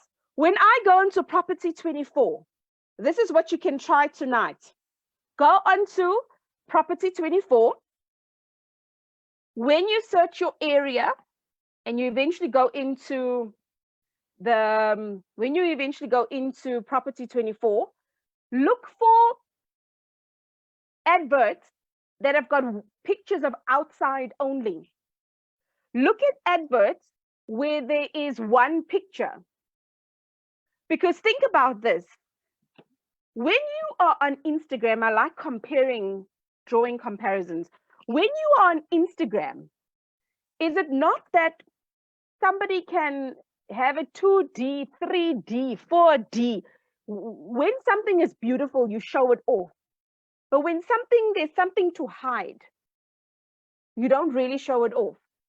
Do you think now when you look at Property 24 and you see one picture, should it not drive curiosity as to what is behind this one picture? Should it not drive curiosity as to what is behind the pictures that are only of outside? Does that make sense? Tell me in the comments if that makes sense. That's one nugget, right? I'm going to continue with the nuggets because, again, my water. The second part is this. When you are going in, I actually wanted to show you guys this component.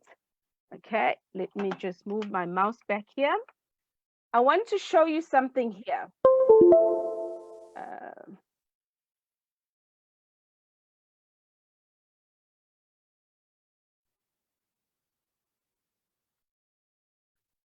I want to get practical here, right? Let me say a new share.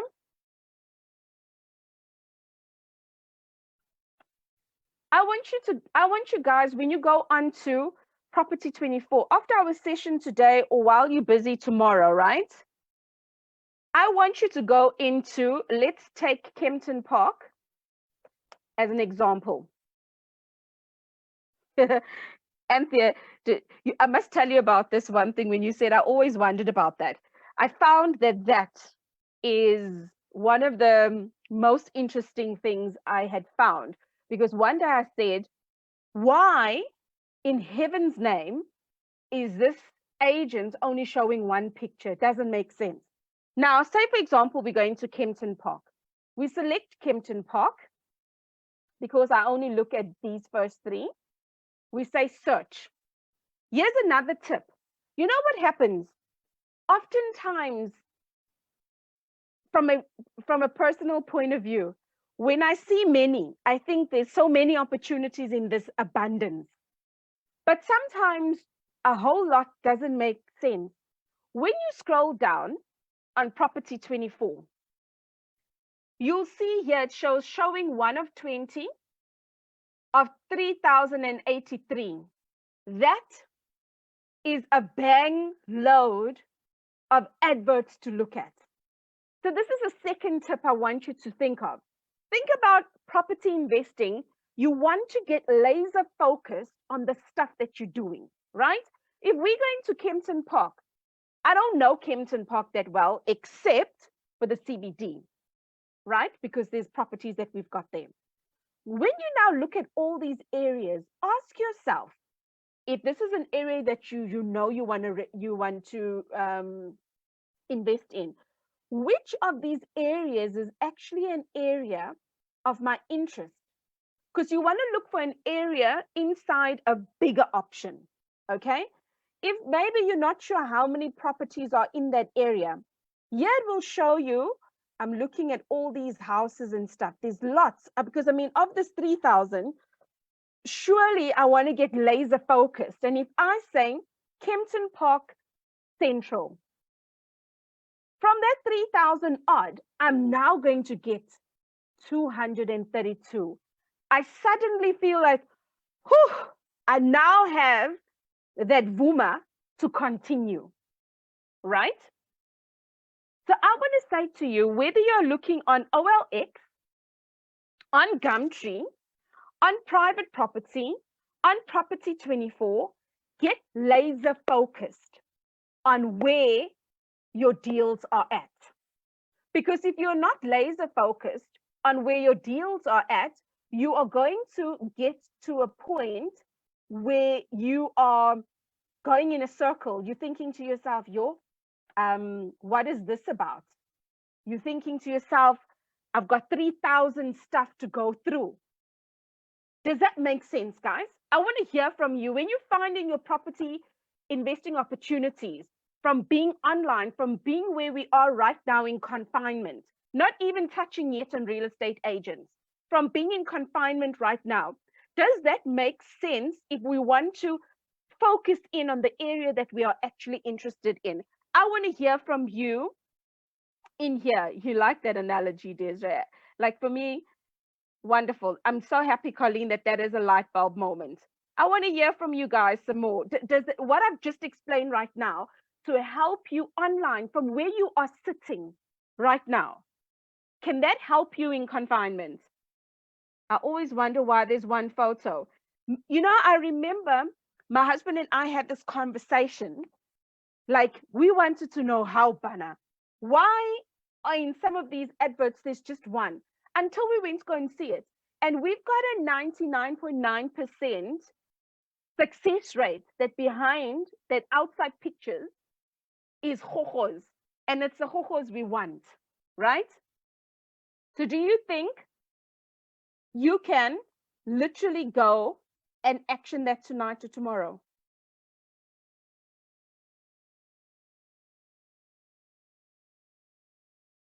So a lot of you guys are saying that makes sense.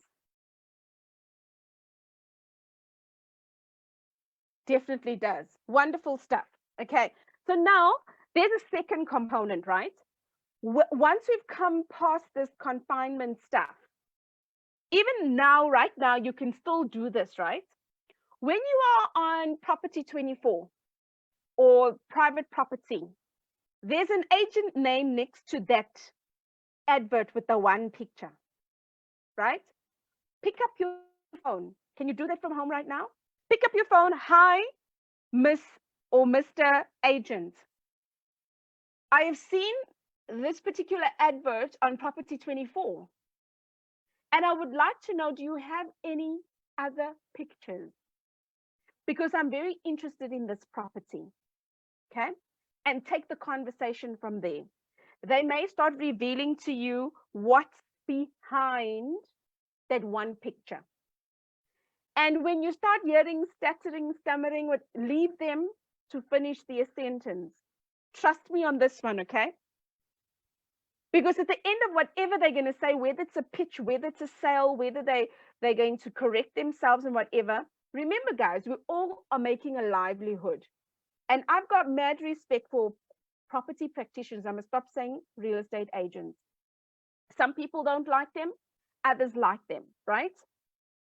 Now, the property practitioner, from where they are, they're wanting to try their best for their clients. I want you to put that hat on for a moment. So they're going to pitch it as best as possible. But once you've gotten past this question and them answering, say to the agent, you know, I must say that whenever I find the properties I like, they generally not so good, needing a lot of attention, which is why your advert caught my attention. Do you perhaps have more properties like these? You see, I enjoy fix me up projects. Okay, does that make sense? Guys, am I making sense tonight? That's how I find a lot of my opportunities. And here is a prize tip. If there's any one of you that have already been to property investing education, you may have gone through the same school I went, where they've actually said to you, I am a professional and successful property investor. Has anyone been through that school as well? I want to hear from you. If you have, maybe you can say SPI or PPI. then I see you. In the comments, say SPI or PPI. I want to see how many PPIs or SPIs are here. And you know why I'm saying this? For the first while of going into my farming area, that's what I call it. We call it farming. I couldn't understand the rapport that I built with the property practitioner was solid. And then crickets. Because I mentioned that wretched word, property investor. Yeah, don't call your school's names there. I see you, Molatelo. let me also not be naughty. Let me tell you, that was the one thing that I said, and until the day I die, I went to talk against. That's the only thing I talk against, especially. And hear me, it's really coming from a good place, guys. Because at one stage I plugged into an education system, and when they said that, I used to go up the wall. I never repeated those words. The reason I've got this against it, I would say to the estate agent eventually when they'd say, oh, you're a property investor, I would proudly say, yes, I'm a professional property investor. I heard nothing from that person again. Nothing. Do you hear what's nothing? Crickets. Nothing. And then I started thinking to myself, but I was convinced I was well-mannered. I'm convinced that I had a connection with so-and-so. I was convinced. But why did they, like, that look like an opportunity? Guys, the moment I dropped that sentence, I am a professional property investor, I have never had issues like I initially had issues. So if any one of you may think or may have wondered, you were onto a good deal, you mentioned you're a property investor, and crickets, 9 out of 10 times, this is an assumption, 9 out of 10 times it's because of that wretched word. Remember yesterday when we started off saying words that you understand, or what do you understand by this? And property investor was the first one. Think about the connotation. Think about the assumption on the other side of what that word actually means. And I really accredit that word for many of my deals not coming to fruition, because when I dropped that, things changed around. And when somebody would ask me, you know, are you a property investor? And truthfully, I'll say no. Because at that time, I was convicted by those words. I'm like, no, I'm not. I haven't invested in property yet. However, I've got a vested interest in property. And that was my stance, and that will always be my stance, based on the perception of words. So that's just left field. Now I want to hear from all the PPIs and SPIs, what in the house. At least I'm in good company, ne? Guys, I did say yesterday, I can't be anything else but real. And I want to call that one out, because I think that was my biggest learning curve. So can we understand these nuggets that I've shared, that you can do that tomorrow? Because I would love to hear your feedback. For those of you that have told me in the post that I asked you what you were struggling with, can you perhaps use these two or three hints I've given you, nuggets, not hints, nuggets? Can you use that while you are sitting? #day 4 lockdown. I got laser focus on my property investing opportunities. Just throwing it out there, right? And being a sourcing agent, and now a candidate property practitioner. For me, that's the things I've started learning. Can I be sensitive to other people when they know or understand a word in a very different way? Can I? But if I'm networking and I see you at Epic, or I see you at Sapin, and I see you at a networking session, can I say to you, I'm a sourcing agent? Why? Because you will understand my language. But if these are people that, yes, they are like-minded because they're interested in property, but if you take away all the scary words and you say, I'm a property entrepreneur, very different, very, very different picture. And yes, somebody will say, this is just a play on words or whatever. You know what, guys? If it makes me sleep at night and it brings more deals into my life. That's my bottom line. So cool, guys. I see a lot of you. I love it. I have a vested interest in Today we are together. Today we are together. Now, I want to ask you or make the following statement as well. What does a property investment opportunity sound like? And I want you to drop in the comments, what does it sound like to you? I've got a few options on the screen that I'm going to mention. When you hear and you speak to a property practitioner, you say to the property practitioner, I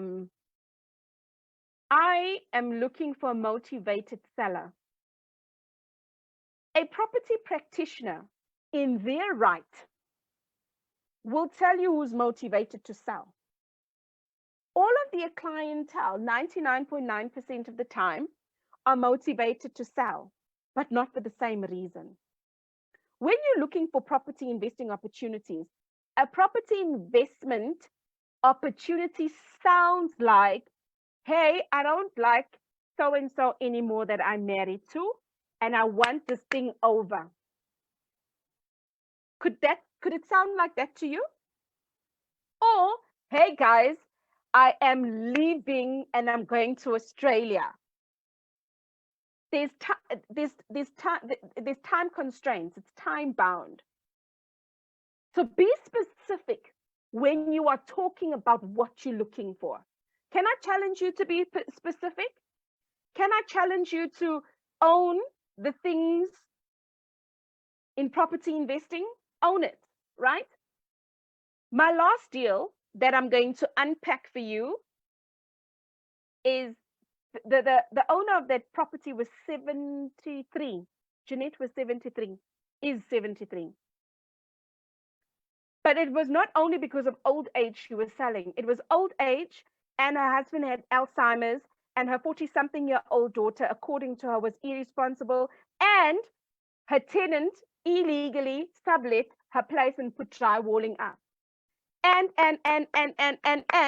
then what was worse still, she said to the real estate agent, the property practitioner, sorry guys, I'm still going to continuously correct myself because all respect. She kept on saying to the property practitioner, I am too old to deal with this and this and this. And you know, the sad part is, I literally even pulled back from negotiations because that afternoon, I already saw from the homework I did that this was an opportunity.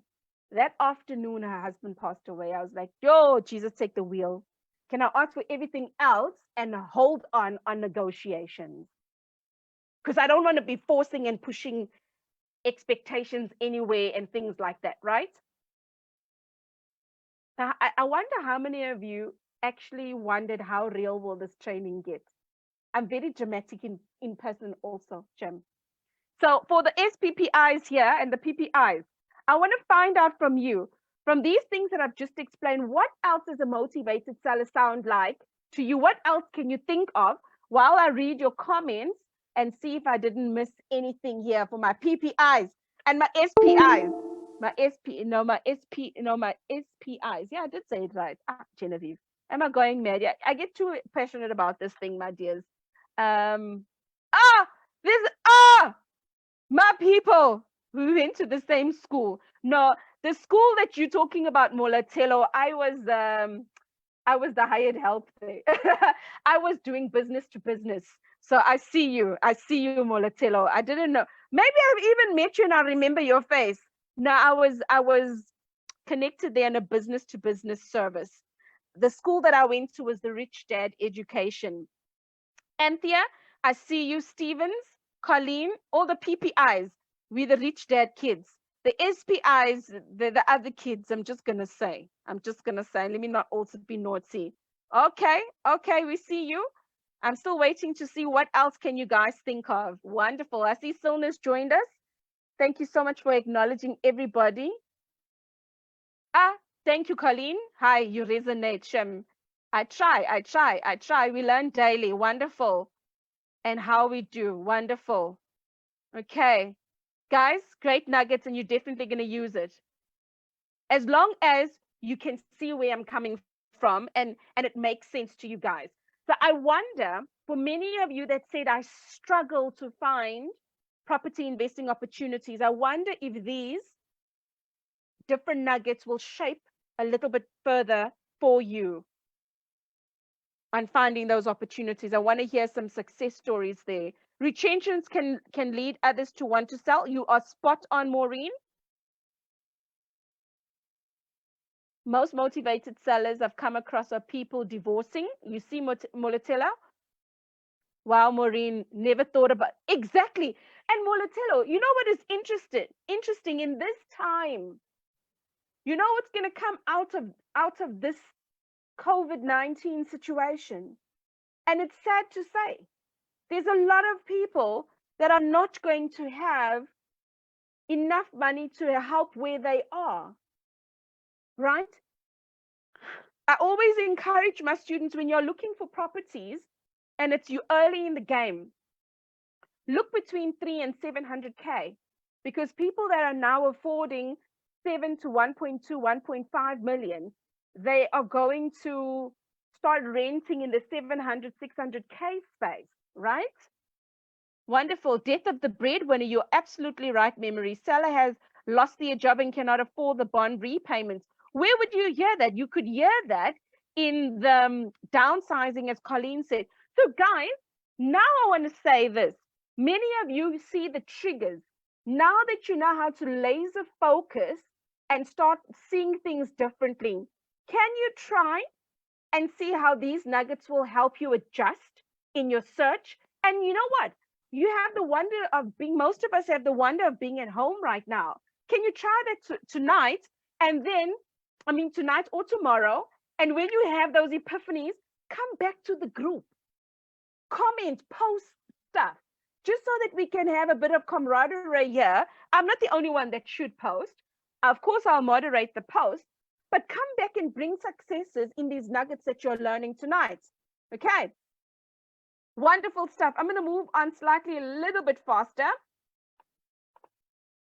So now I want to say, somebody else said, how will I understand my area? You can see I was taking notes. How can I serve the entrepreneurs, investing, and mindset group of people?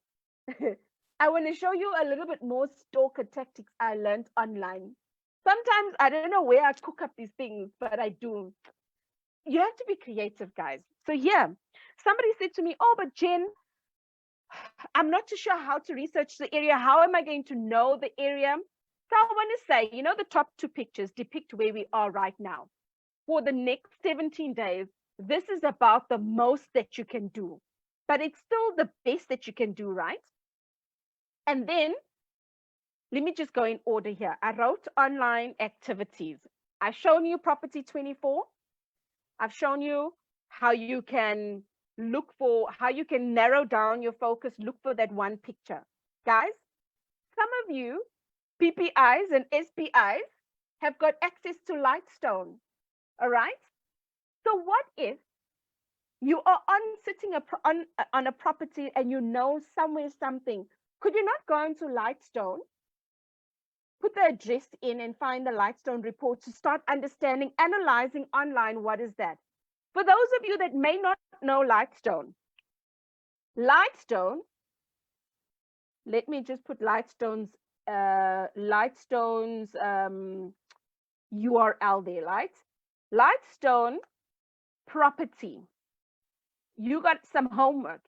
Like, guys, Shane, you thought you're just going to sit there pretty at home, drinking your tea and coffee that you made? No, here's more homework. For some of you that don't know Lightstone, go and read about Lightstone. Lightstone is very simple. Lightstone, you will find that they call it, it's a property toolkit. You'll find where there is residential property information, commercial property information, purchase online reports and things like that. Go and read up about Lightstone for those that don't know Lightstone. Those that know Lightstone, use the tool that you are paying for, right? It's a paid service, whether you are paying per report or whether you've got a subscription or whatever the case is, right? And then many of you, when you go and view a property, is it not that you that the property practitioner gives you a Lightstone report. Draw resources from there. Even ask the property practitioner, tell me, what should I be looking at here? And if you're not sure what to look at, guys, have the conversation with like-minded people that are in your boat, that know what to look for. Here we are, 100 strong of like-minded people. Can you not come and drop a post in this group and say, hey, who's good at Lightstone? Can you quickly do a young video and post it to the group? Something. I don't want to be on the other side, like little Miss Pollyanna, knowing everything and like just, you know, I want us to start using the resources of everybody that's in here so that we can leverage off of each other. Just saying, okay? Now, here is a stalker tactic. Is there anyone ready for a stalker tactic? Oh, before I move on to the stalker tactic, the person that asked me about knowing your area, you see the guy riding the bicycle. Shame, I put the bicycle there for a reason. You know, when you go and view a property, my encouragement is to drive down the street where the property is in, drive the streets to the left, to the right, and behind, if possible. Literally drive within a 2 or 3 kilometer radius to start seeing whose car is parked there, what type of car is parked there. Can I see people that are walking around on the streets there? What type of people are here? Because if I know the type of people that are driving around here, when I look at the Lightstone report, I'm going to look at the demographic of people that own the property and the demographic of people that stay in that type of property. And then that's going to lead you to, by the way, which strategy can I exercise for this particular property? Because somebody asked, how do I know which strategy to execute? Understand your area. All right. You know, my husband and I used to have 2 cars. We used to have the fancy car, the family car, the car that everybody jumped into wherever we go, right? And then we had the other car where it's also a family car, but not as spacious and like a runaround car.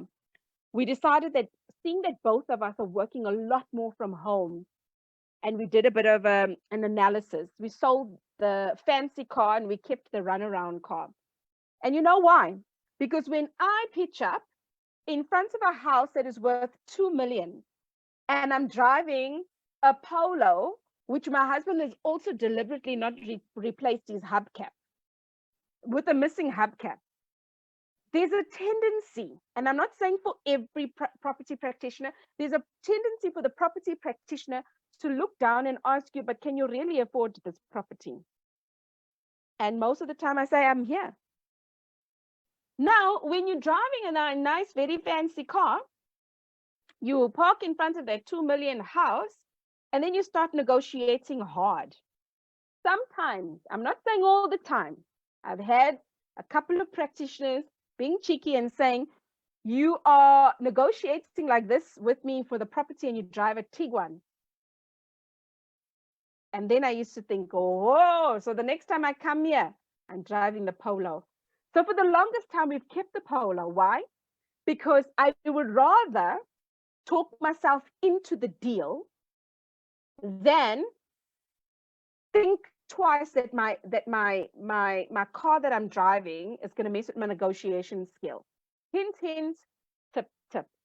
I'm not saying everybody is the same. I'm sharing with you what Genevieve has learned on the ground. If it makes sense to you, like everything else has resonated, I want to say, whoop, whoop. Yeah, we got it. We got it. Tip, tip. You see, I'm loving it. Now, you see the picture in the middle with the report, that was Lightstone that I was talking about. And then I've got these other 2 pictures. Now, let's bring the big guns out for this one. I want to call it the big guns. Ladies and gentlemen, what platform are we on right now? I'm asking an obvious question, I know. What platform are we on right now? We're on Facebook, right?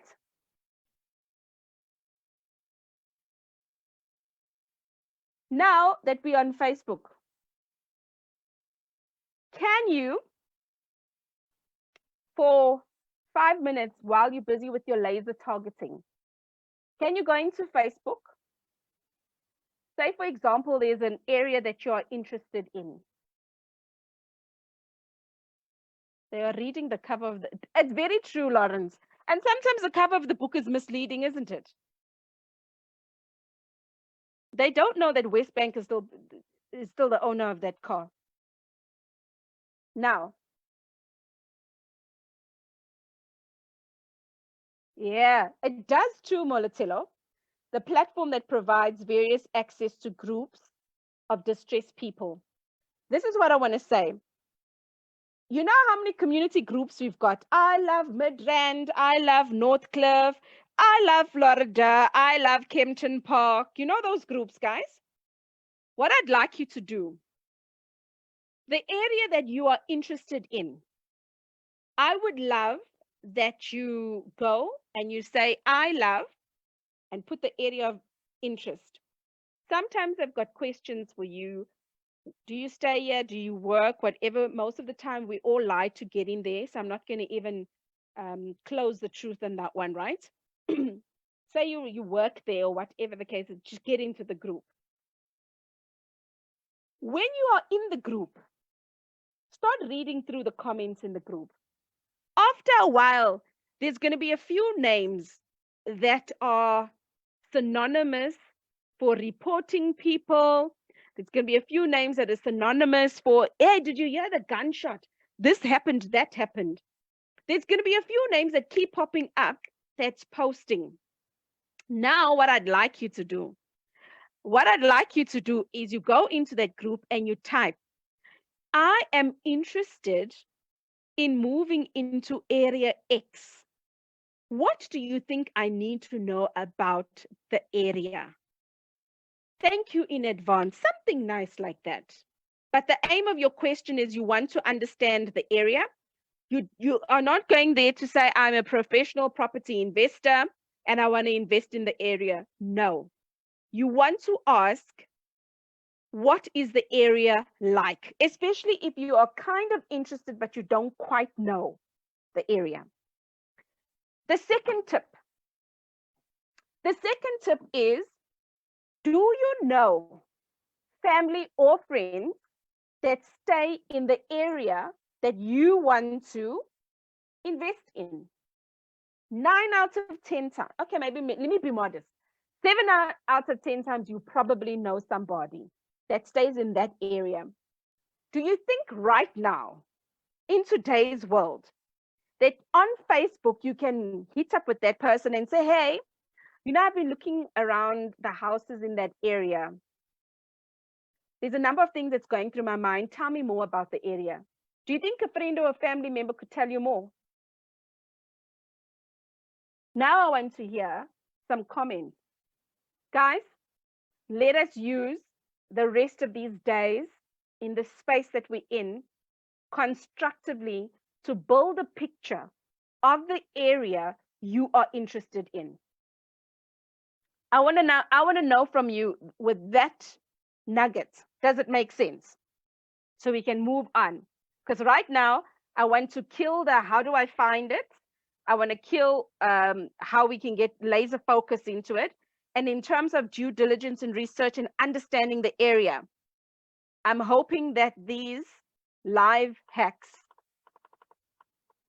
are something spot on for you. I want to hear from you. It does make sense. Awesome. Is it something that you can apply, Memory? Or should I say motor eng? Motor eng. I'm learning, Shem. Absolutely. Makes sense, right? So guys, do you think that with finding the property and due diligence, this can help you to refine and then if you hit a roadblock after that, we can talk about these two struggles again.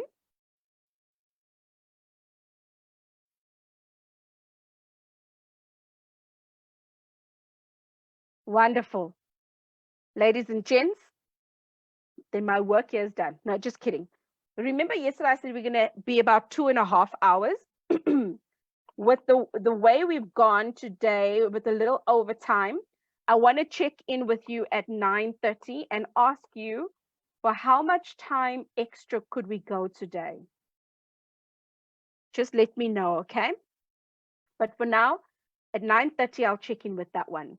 But I want to just push as far as I can. Very helpful nuggets. We'll definitely use them to make a difference in our search. Wonderful, wonderful stuff, Anthea.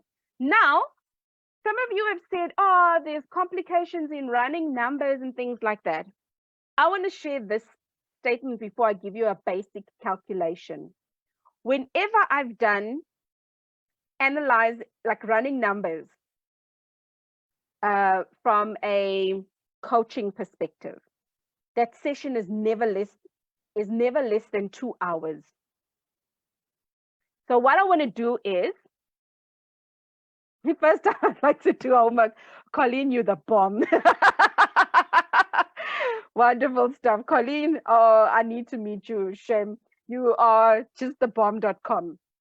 Now I want to say, guys, running numbers is not the easiest task when you're new to it. So I want to leave you with something though. Okay. There's a basic calculation. There's the purchase price. If your purchase price is 500,000, like I made an example yesterday, the rent that you get on a monthly basis is 4,500. Okay. I mean, now if the purchase price is 500,000, the rent that you get in on a monthly basis is 5,000. When you're paying the bond, there's very little money that you've left behind. So this is how I decide on whether I should pursue a deal or not. I view the property, I do the drive around, and then the property practitioner would have told me, because I would have asked them this question, obviously, what's the purchase price? They would have told me. And then I would ask, what are they, if there's tenants that are staying there, what rental are they paying? So if I see the purchase price and the financing costs are very close, I mean, if I see the rent and the financing costs are very close by, I start thinking, what else can come out of this house? Because I still need to think of my management fee, my monthly operating expenses, which could be electricity, water, levies, rates and taxes, and all of those things, right? And there may be other things that I may need to consider. So I ask myself, when I see the purchase price, I go to the Uber calculator. And usually, if, say, for example, the purchase price is 500,000, we will then make an assumption that the bond that you need to pay will probably hover around 4,600, 4,700, 4,800, right? So if you're already asking 5,000 for rent, if you've seen Room for Negotiation, this should actually start sending you off signals. Because if I'm looking for a fix me up type of place, right? And they're wanting to sell on market value, I know already I've got some things to play with. So I want you guys to write down this particular calculation. When you are doing your homework, I want you to check in on the bond calculator. You can go to Uber, or sometimes you would go on to Property 24. It will usually give you on one of the corners what the bond repayment would be. And then you start looking at the rentals in the area. And you say to yourself, if my rent minus my financing cost, which is my bond, leaves me very little wiggle room. But this particular property is going on market value and there's so much to be fixed up. Potentially, I could come back and start asking, hey, you know, this place needs fixing up. On market value, next door looks like it will be selling for 500,000. It doesn't make sense that I'm going to come in here and still fix the place up. You now need to start looking for what around the house, what can you use for a reason to start negotiating, which leads me in back to the negotiations, because somebody said, I don't want to insult the seller. The bottom line is the seller is selling for a reason. You are buying distressed properties / fix up properties for a reason, so that you can buy them under market value. And even if you give the person what they're asking for, 9 out of 10 times, they're still going to feel like they deserved more. And this is where we as property entrepreneurs need to grow square shoulders, a little bit strong shoulders. Why? We need to get to a point where if somebody says, no, you are asking for a ridiculous price, I'll never discount my property to that. It's okay. Just keep moving. Think about how many times have you told your boss you actually need a raise? And then they came to you and they hit you with KPIs. And they said, according to here, the economic what, and this and this and this, I don't think. How many times has that happened? It's exactly the same way in negotiating. The way I have skilled myself up in negotiating, I watch programs where I start looking for what can be negotiated. I watch children. Children hear you nothing. Every day, my daughter wants to go to Adley's house. And for a moment, let me tell you who's Adley. Adley is a child YouTuber that keeps going on making videos about the different toys she plays with her father. My child believes she can go into an airplane, sleep in the airplane because America is very, very far, and she can go and play with Adley. Why? Because she feels a connection with Adley. And every day I need to first say to her, because I don't know what excuse I'm going to use after Corona. Remember what's happening right now? She says, yes, Mom, there's the coronavirus and we're in lockdown. What does that mean? It means that we can't go because if we even go to spa and anywhere like this, if somebody is sick, we can also get sick and it's not cool. So for now, I'm negotiating on Corona. After Corona, I don't know what my negotiation is going to be. But she's relentless. Every day she wakes up and she asks the same question about playing with Adley. With negotiating, the bottom line is I thought I was a good negotiator. I thought I could negotiate the sugar out of your tea. And then I learned a lesson with early days that every time, even if I have to listen to YouTube, a 10-minute video on negotiating, I'm watching the body language, I'm watching and listening to what they say. So my question for those of you that are struggling with negotiating, what are you learning in the negotiation space on a regular basis to keep that skill sharp?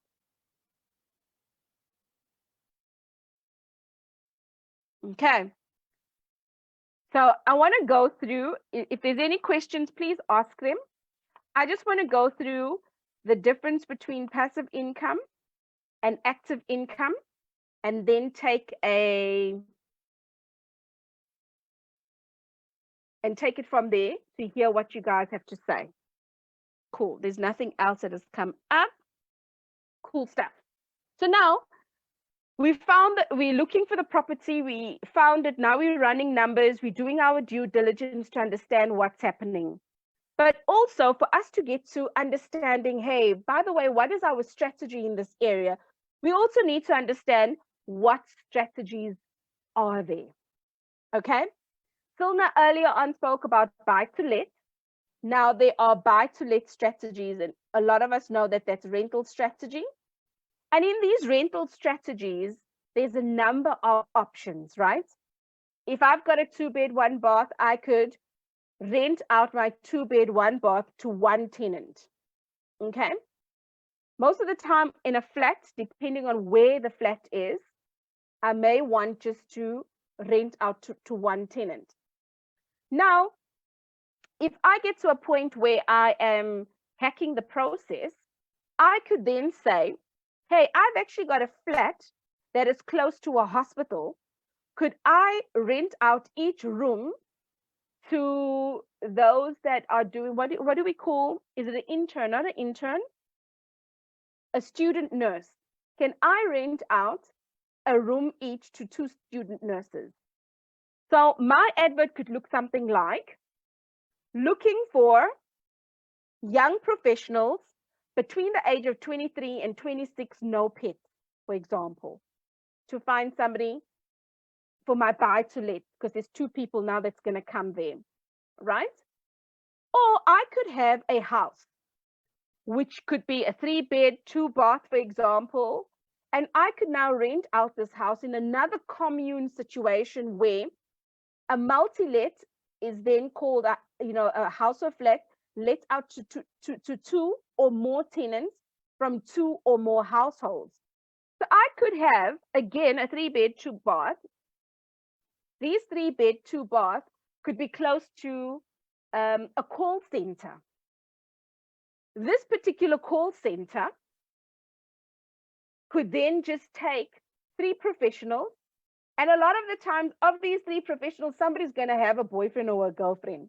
So you also want to be careful of how many people that are coming in to the house.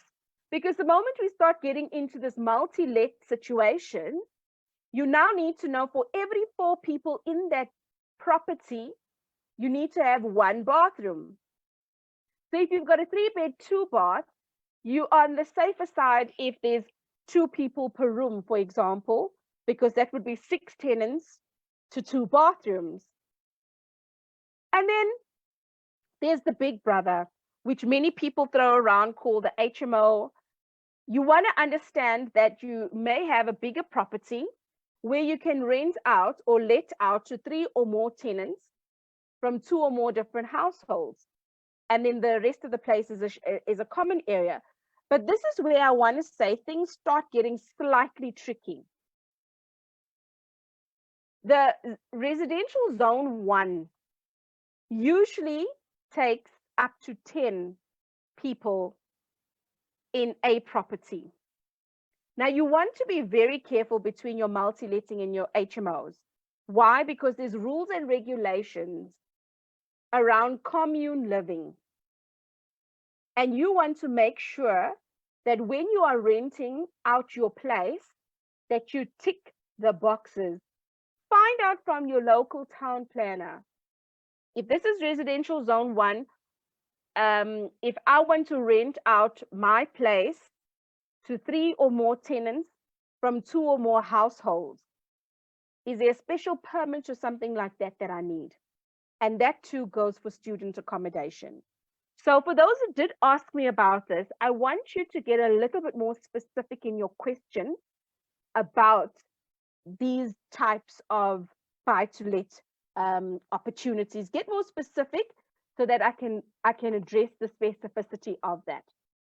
Because again, in coaching, we go into a lot of detail about that, and those that are going to win the coaching will find out a lot more information as well.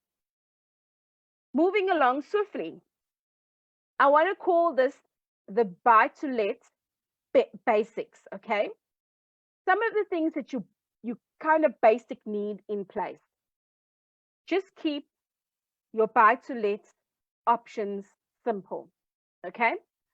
When you buy a property and you're renovating or refurbishing it, right? There's different costs that you incur, obviously, with the renovation.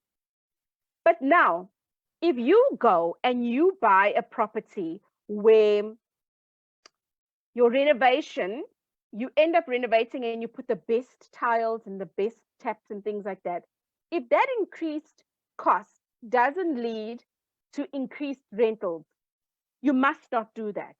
A fancy tap, the tenant's going to say, you want me to pay for your fancy tap? I don't think so. However, if in your multi-let, you decide you're going to have Wi-Fi and you're going to have a washing machine, somebody that's moving straight from their mom's house into their own place, and they know they're going to have a commune living, they're going to be obviously moving with their bed and clothes.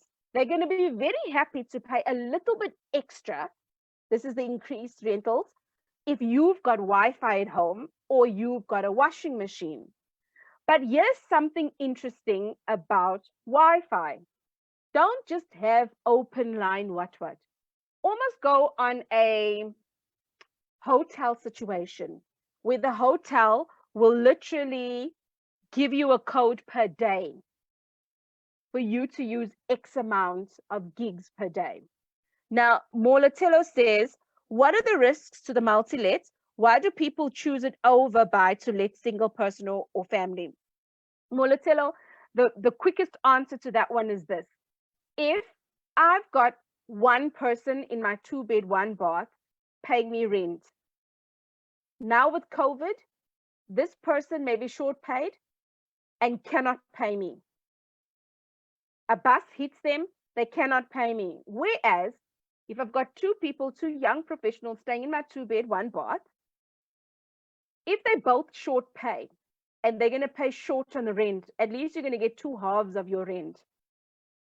If you've got a 2-bed, 1-bath, one person is short paid and the other one is not, you're going to get half of your rent versus none of your rent.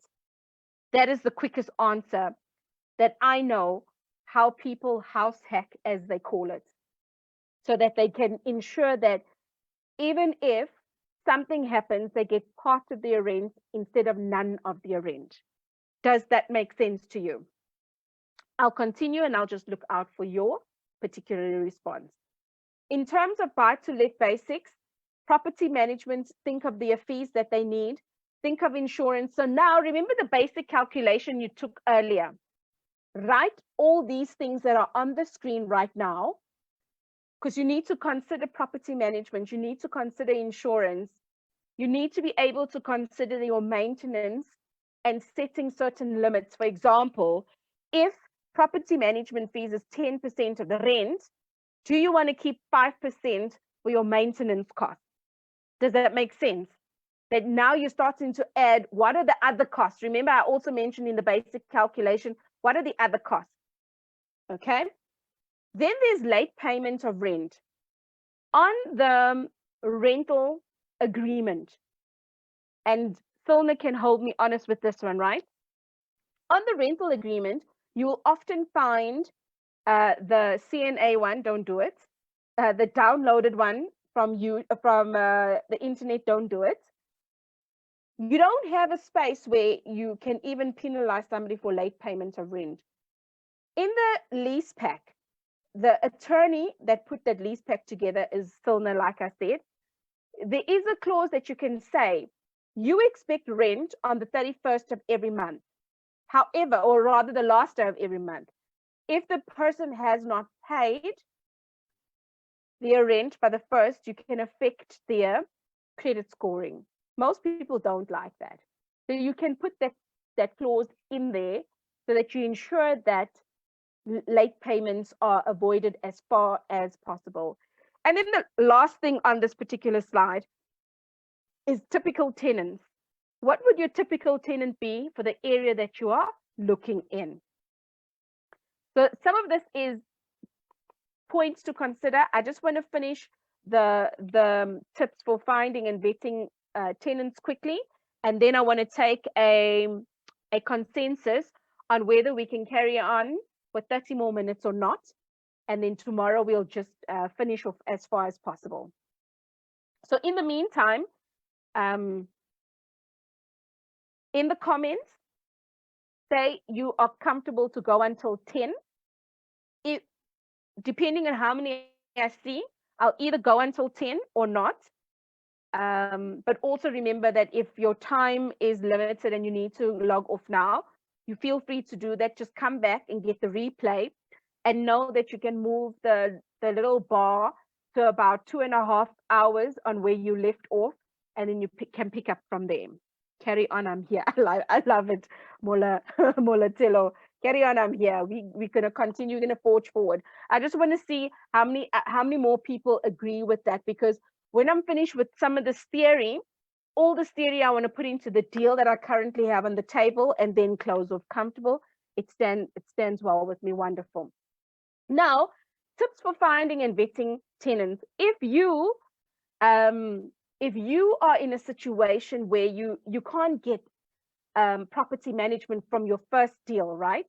I want to say this is how I played around, and I know some investors play around. So we'll do the replay. Wonderful. Cool. No problem. Those that do the real replay, I'm all good with that as well. No hard feelings. I did say 2.5 hours, and I like to keep to my promises. But for those of you that say carry on, that you're comfortable, I'm also happy to continue. So tips for finding and vetting tenants. You can create a fictitious advert on Gumtree. You can say 2-bed, 1 bath to rent in Florida. I'm looking for 2 tenants that are young professionals between the ages of 23 and 25. And you put it out there on Gumtree. You then start seeing the typical tenant that will be calling for that advert. Obviously, everyone that comes through, you're going to say, oh, I'm so sorry about that, but the place has already been taken. That's what people call fishing, and fishing with the PH, fishing. You're fishing to see, can I get bite to this particular type of ad? You're fishing to see, can I get the right tenant that I am looking for? Because it's never right or wrong. It depends on what you are wanting to handle, okay? And then you could also see, hey, but there hasn't been much of a bite in this advert. So is it right for me to buy a 2-bed, 1 bath in Florida and look for young professionals in this age? Should I tweak something? Okay, that's one idea. The second idea, please do not use a standard lease agreement from CNA. Guys, I want to tell you all a quick joke. A lot of you guys are comfortable to continue. I'm very happy to see that. For those of you, again, thank you so much for joining. It's been awesome. Catch the replay. I'm fine with that. Now, when I first got my 2-bed, 1 bath, I thought I was so clever. I downloaded my lease agreement, okay? And then I fiddled with it on Word, thinking, this one is sharp. My tenant showed me flames. But that was just after just property. I think they were just property or just letting or something, like just letting. That was looking after the property. They showed me flames. The standard lease agreement that I downloaded, I thought was interesting. That showed me flames. And then I bought a standard lease agreement from CNA, and that too showed me flames. So I want to encourage you. Yes, there's a monetary value that you separate with, but see it as an investment. Silna has created this lease agreement from all of her property law and evictions and stuff that she's gone through. It's all packaged together on TPN. Earlier in the video, I had put the TPN link. When you go into that same store, you'll see the lease packs. I do go over some of that information during other sessions. But again, I want to fit in at least up to 8 hours of content and not bombard you for the next 75 days to come. The other neat little thing when you're vetting your tenants, if you're saying to yourself, hey, actually, I'm doing this by myself and I'm not going to use a property management company, ask for 3 months bank statements. And this is the one thing I'm proud that I did with my last tenants. I asked for a 3-month bank statement. You know what I did? I took out the calendar, and for the first month, I looked what is the date of all the Fridays. I highlighted the Friday in one color. I looked at what is the date of all the Thursdays. I highlighted the Thursdays in a different color. So I had a color system going on in my mind. And I started seeing what activity takes place on a monthly basis over 3 months on a Thursday and a Friday. And guess what, guys? If there's money being withdrawn at the same ATM on a Friday, every Friday of every month, what do you think is happening? Let me put it to you. Everyone that's come, wonderful. Many of you are comfortable to continue. That actually puts my mind at ease that I'm not abusing your time. I want to find out from you in the comments, if you start seeing the same transaction on a Friday, what starts going through your mind? Same ATM on a Friday. And when I was in corporate, Thursday was Sheila's day. Well, I'm sure Sheila's day is not only subject to corporate, right? But I'm drawing comparison to on a Thursday, at least 2 Thursdays of the month, Sheila's day would kick in. And if I see the same sort of transactions in the same amount, I was worried about that particular tenant. And that's how I eventually vetted my last tenant before I sold that property. So I trust that these different tips for finding and vetting tenants, something starts popping in your mind to say, actually, that makes sense. Just the small, basic, common things, all right?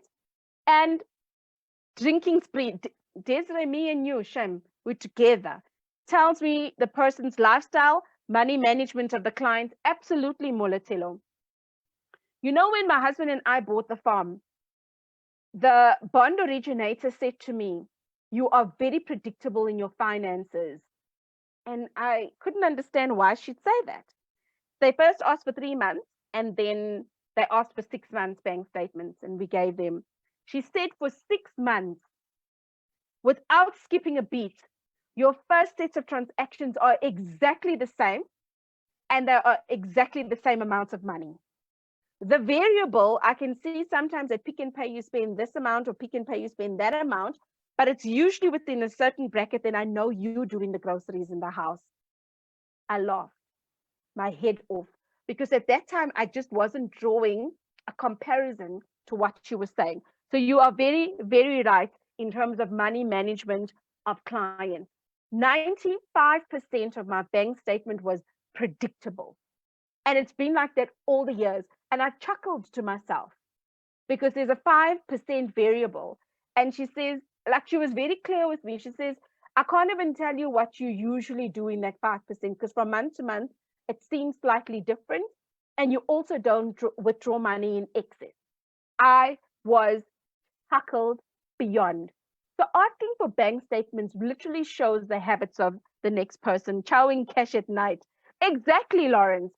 You know, when I started seeing some of the movement of my brother, and then when my brother would talk about Monte Casino, I would try to understand where in his mind did he get Monte Casino, because I didn't take him there. Shame. When I logged into his account, because I was helping him with some of his money management, I would see at stupid o'clock on a Saturday or early hours of a Sunday, somebody was withdrawing. And then I asked him, so do you have a gambling problem? My brother almost died when I asked him that question. So you are right.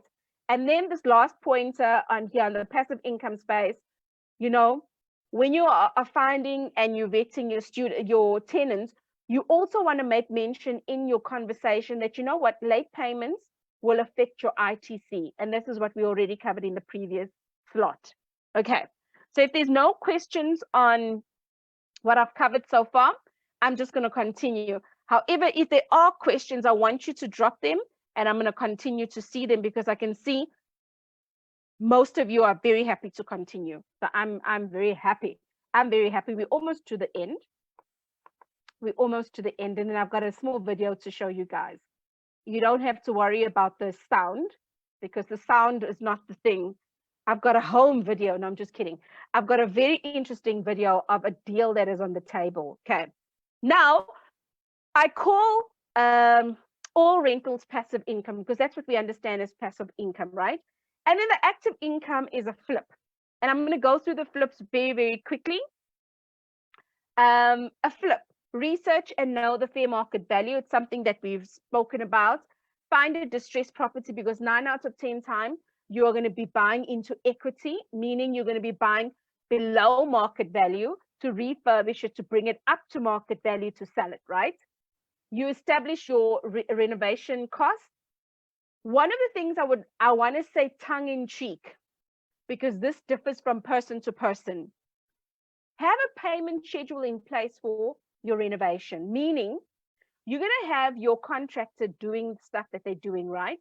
When you give them the whole budget up front, some of them chow your money nicely. And then suddenly there's other stuff, and then there's a story, and. Kind of have a money schedule, knowing that as money is leaving your account, you start saying to the builder, guys, just be aware, I've released this amount of money. This is part of the budget, or this is a quarter of the budget. Whatever you are covering, best cover that within reason. Some people like to, on the next point, pay on invoice only. So they say to the builder, if you're going to Builder's Warehouse, phone me from Builder's Warehouse. I'll release payment. Or show me an invoice, pay, I'll show, and I'll reimburse you.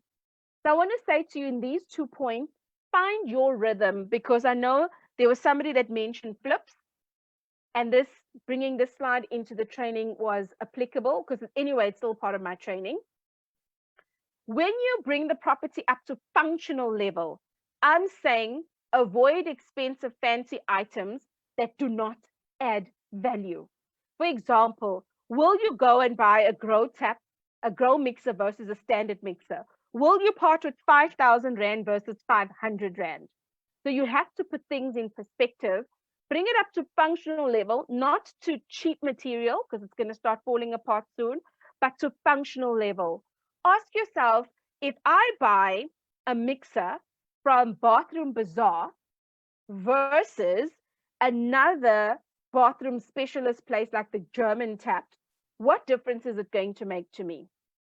I would rather go to Bathroom Bazaar than potentially to Builder's Warehouse.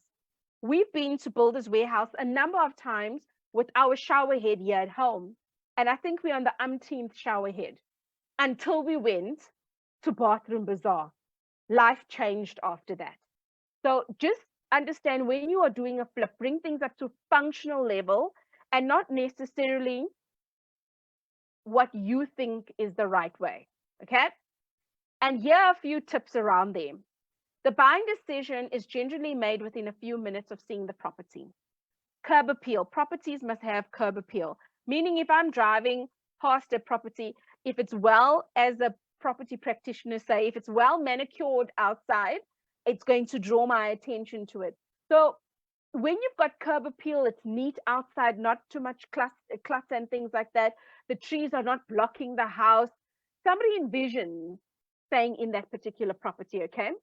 And then the front door or the front of the house completely clutter-free and neat as far as possible. Trim the trees where possible. Now, the third one is still up for debate partly. I was taught in my school of teaching is that your front door must either be painted like a bright red color or a strong blue color, because that catches somebody's attention.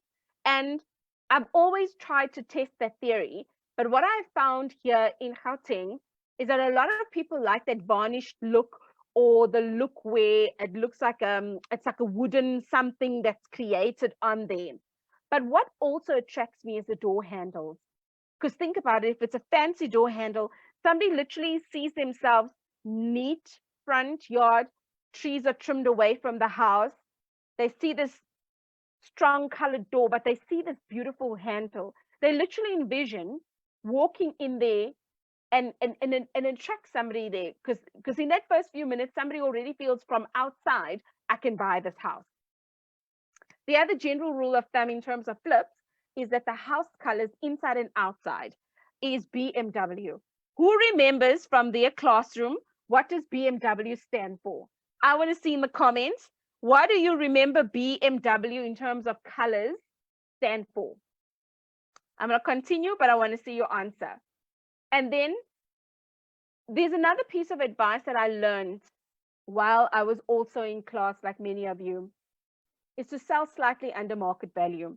So if something is going for, say, for example, 199,000, you may want to consider saying 195,000 or 190,000 or even 185,000, because psychologically somebody's going to see this all nicely neat house and it's newly renovated and it's slightly less than what the neighbors are, and they still have to envision their furniture and everything in this nice, in that, the neighbor's house. Whereas this nice house that's got colors and everything that's matching, and neat and everything, they already see I'm buying it under market value. But don't drop it too much under market value, just very slightly, because they're going to start thinking there's something wrong with the property. Is there anyone giving it a go on BMW? We are now second to last slide now. I want to see, is anyone giving it a go on BMW? Okay, I'm going to give it a few more minutes. So back to this where we left off last night is the deal life cycle. Now that we know finding our deal, doing due diligence, the due diligence is going to help us a lot with the alternate strategy. So you buy this distressed property, you do the renovation, and then you execute your strategy of choice.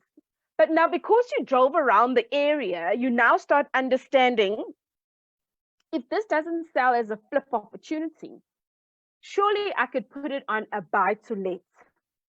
But if I do it on a buy to let, will I be appealing to the young professional, or will I be appealing to one family household for 6 months? What will it be before I put the property back in the market to sell it? Okay. Or sometimes you could buy the distressed property, you could renovate the distressed property and rent it. While you're renting it, you start realizing the typical tenant you were looking for is not the person that you are now renting to, and you're kind of desperate because your holding cost is running out. There's no bites. So you're just going to put these tenants in, but then you're going to start looking for your alternate strategy. Your alternate strategies all come from your due diligence. When I drove around the neighborhood, what did it look like? Because somebody did ask that question. Okay, so a couple of you are lost. Okay, so I see some of you. Others have no idea. Beige. So BMW, beige, magnolia, and white. Type magnolia and see the color. Cool. Thanks, guys. Thanks, Renee, particularly Molatello. I was gonna be naughty with you, Lawrence. No, it's all good. But when it comes to BMW, it's beige, magnolia, white. When you have those colors, Colleen was not sure. That's also good. It's all good. Okay. So this is the deal life cycle. So I trust that a lot of the questions that you guys did ask me, I was able to come to the party with this evening. Now, a drum roll. As we end off tonight's session, I want to say, or put it to you, what does a property investment opportunity look like? Okay, this was a deal that I found late last year. When you finish, look at it. I am going to talk you through how I found the deal, and then we're going to say, I'm in, and if there's any questions thereafter, I'll answer, and then we will call it a night. Is that okay with everybody? Yeah, I see. I see you. Home video. What does a property investment opportunity look like? I want to say, ladies and gents, it's not only subject to this, okay? Because remember, sometimes if somebody's going through a divorce, it doesn't necessarily mean their house is distressed. They are just motivated to sell.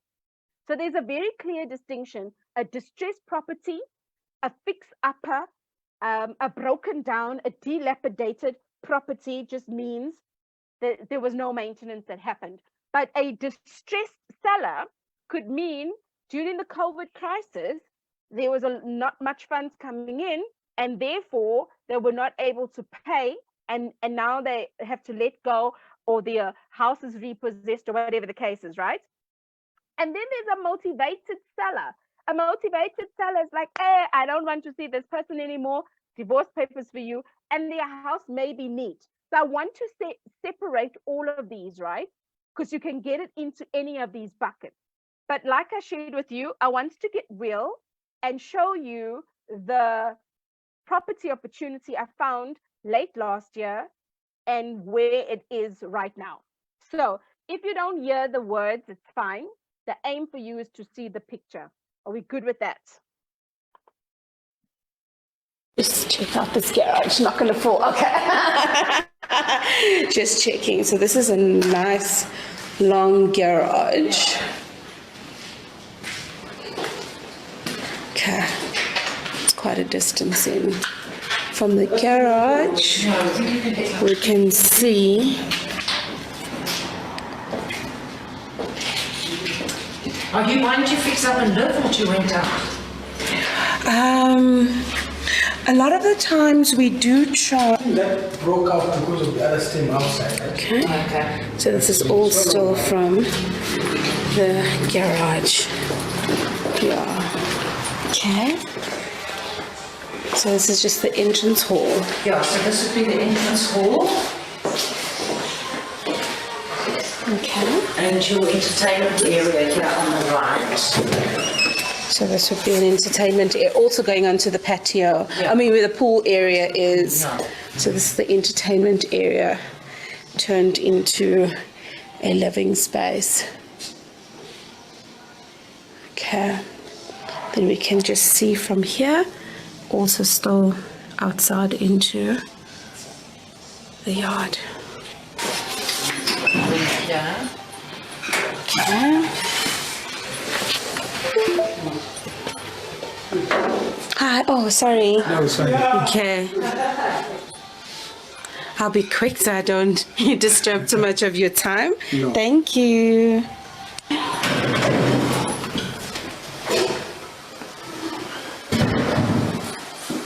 That's the back of the room that I've just come out of. Yeah. Hi, good evening.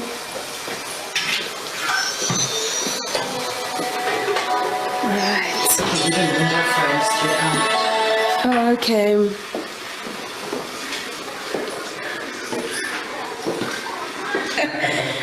Okay. So that is the shower.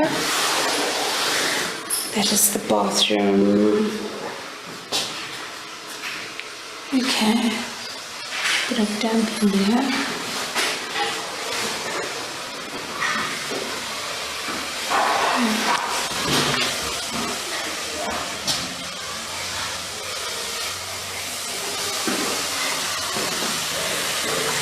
And then what is behind you there? So this is the lounge. This whole area here, he's put up drywalling Oh, to make it right. into two separate rooms. So there's a door to a room there and a door to a room No, here. it's here. It's already It's just here. one door. Oh, okay. And then the main entrance is the other one. You see that door there? That's the front door.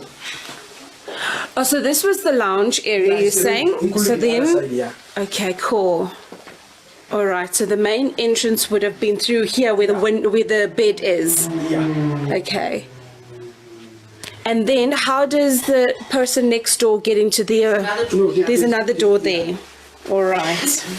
Yeah, the actual narration. If you take this all out, this would be your living room. Entire lounge area. Sorry, can I take this? Sure, no problem, Cheryl.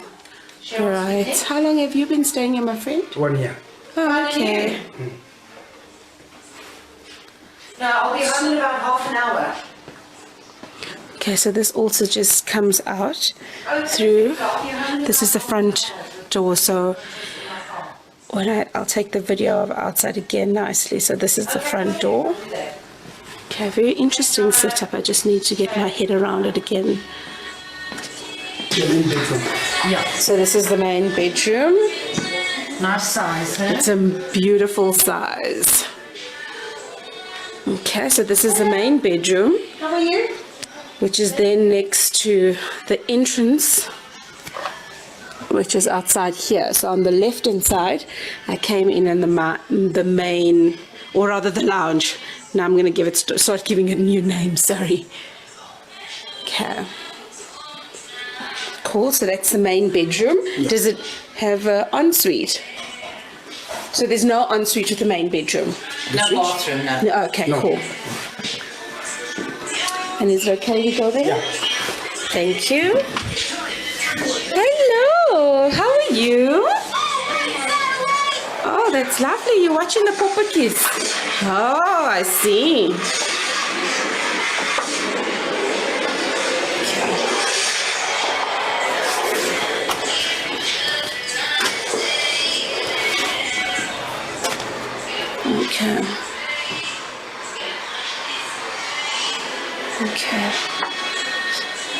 So the other one's also got small cupboards as well, eh? Okay, perfect. First came in, and through the garage windows, which are those there, we saw the pool. The pool is actually coming from the entertainment area, which, just to remind you again, is subdivided here, and there's another room through that door. Okay? In here is the staff quarters. So here's the staff quarters, right? Yeah, that's the toilet for it. All right.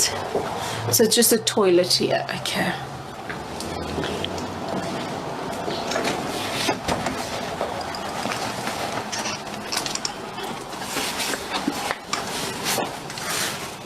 Thank you.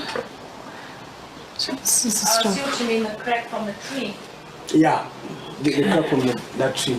I am the one who cut this tree down. Look, they were big, eh? Okay. All right. So there's a young bathroom inside, and there's a toilet inside. So this could just easily be another cottage, another little room. Yeah, our informal multi-letter. It's thebomb.com. Okay, so that's from the outside in the backyard. And then this here will take me through to the front, right? Yes. Okay, so this is the side of the... Okay.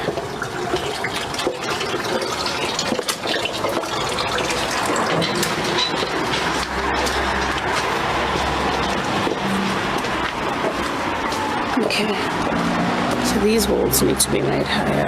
It's a little house next door. It is, isn't it?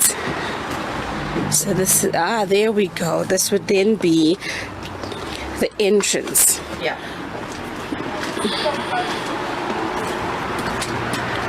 Okay, so the entrance to the front door is after we've come in the main gate. Okay.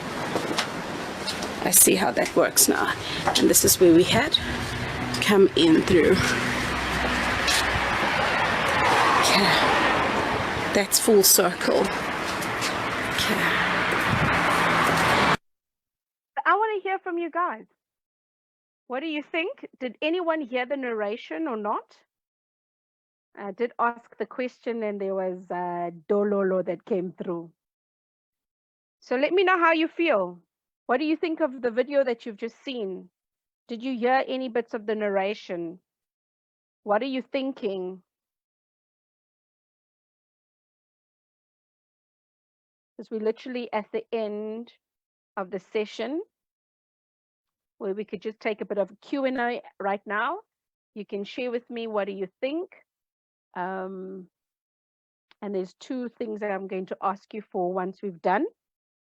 Yes, we heard narration. Awesome stuff. Thank you, Molatilo. So before I give you the lowdown of that particular property, how many of you have seen a distressed property? Like actually gone to view it because you had a point of interest in it? I want to hear from you guys. Thoughts are it's a motivated seller and needs the property out of their hands. That's true. That's true.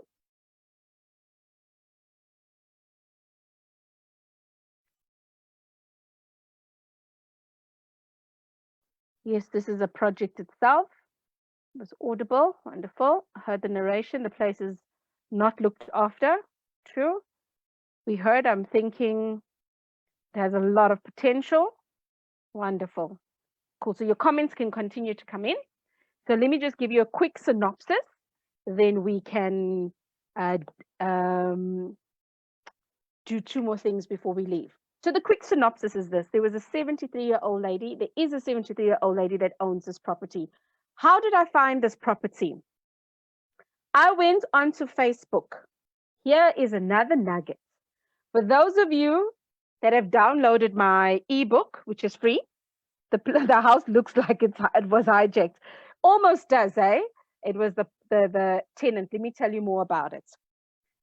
So I went into Facebook one day and I said, I wonder, how could I find another way to create some lead generation? So I went into a group. I think it was I Love Northcliffe. Yes, it was I Love Northcliffe.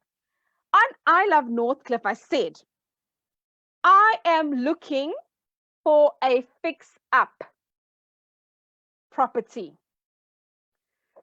And you know these emojis that's got a little broken house? So I put a broken down house, 2, 3 of those emojis. So for those of you that are looking for more lead generation, guys, I've got tricks. And I put it on Northcliffe. Do you know what I did? I found on Northcliffe. I found that those that in the community that serve the community inboxed me. I got a number of electricians. I got what do you call the people that make the house pretty inside? What do they call this?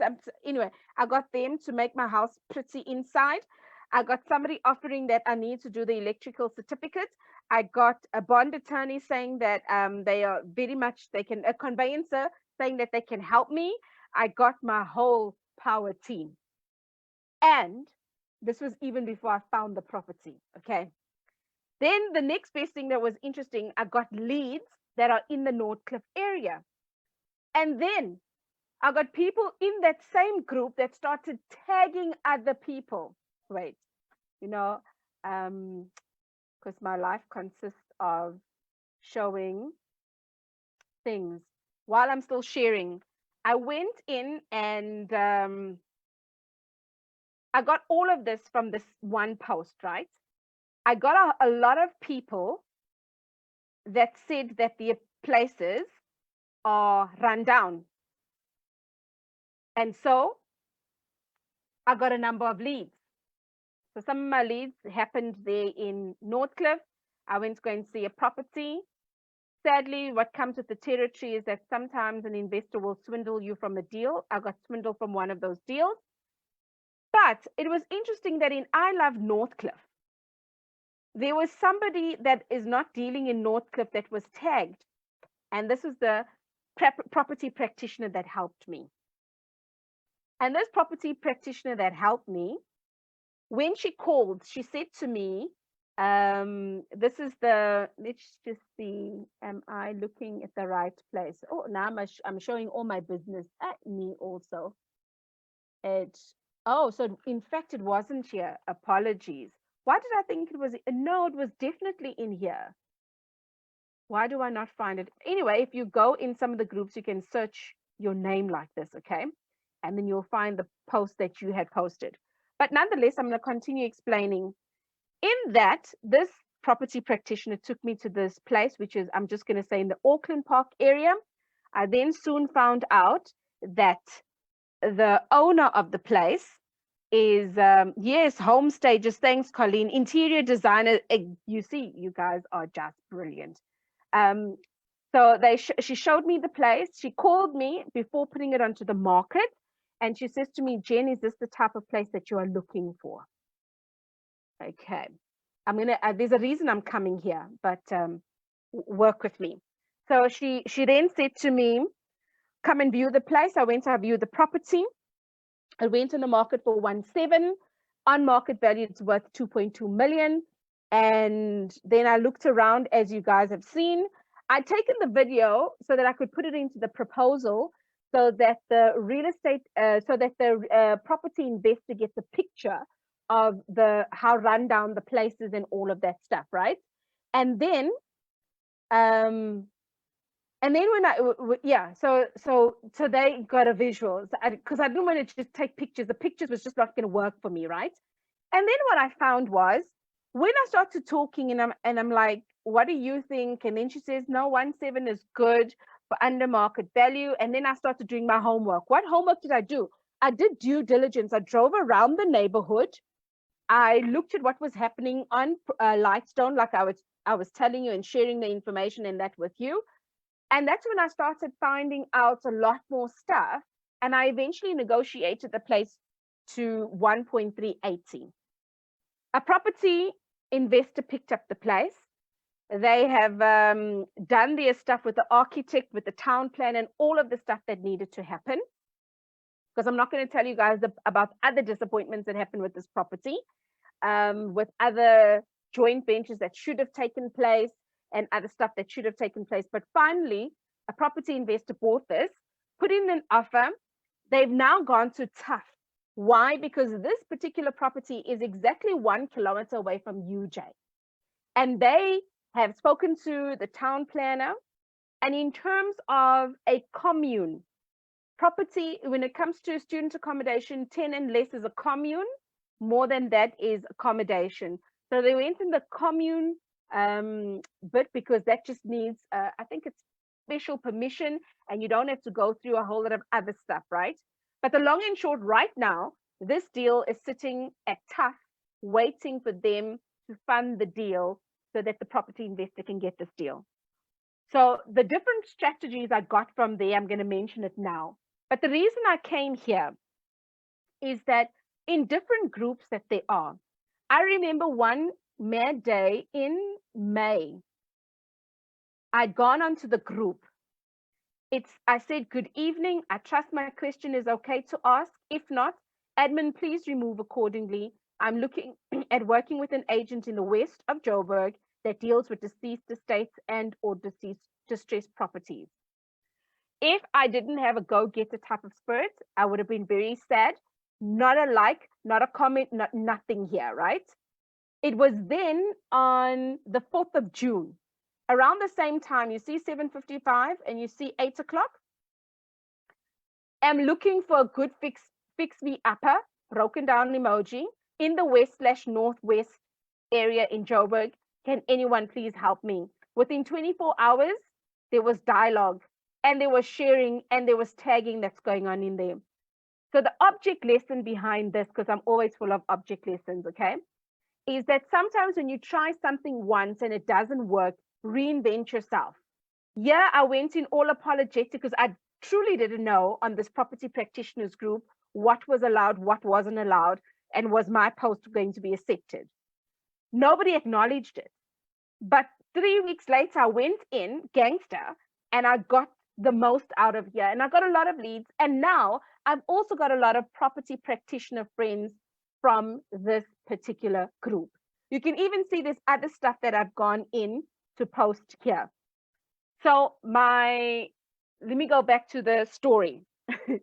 I do chop and change a bit, but I'm trusting that other lead generation process is what you're going to see in the ebook that I'd written, because for me, I'm all about sharing what I find, because I'm always in a space where I'm wanting to create and find more stuff.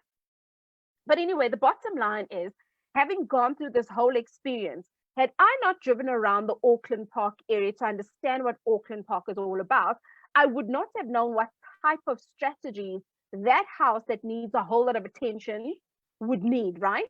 So when I put my proposal together, I put that proposal together to say, you can do a multi-let, and this is why. I named, there was a law firm, there's a hospital, there is a call center, there's the SABC, there is a student accommodation. I named all of these different places where you can get tenants. I gave projections of what a multi-let will look like, on what a HMO would look like, and I warned them about an HMO and a student accommodation because of the local town planner, the advice that they gave me with a special need and the special conditions and stuff that you need when there's up to 10 people staying in there. Being at residential zone 1, you must be careful about how many people are occupying that place.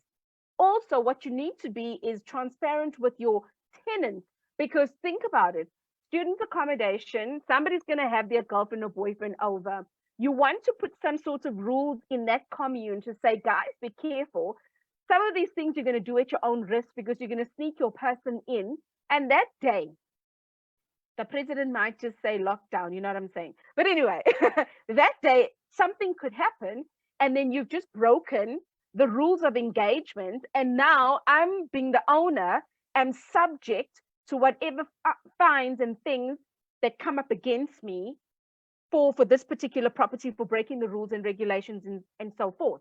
So in that, I just want to share with you this evening, there's a lot of ways for you to get to what you want.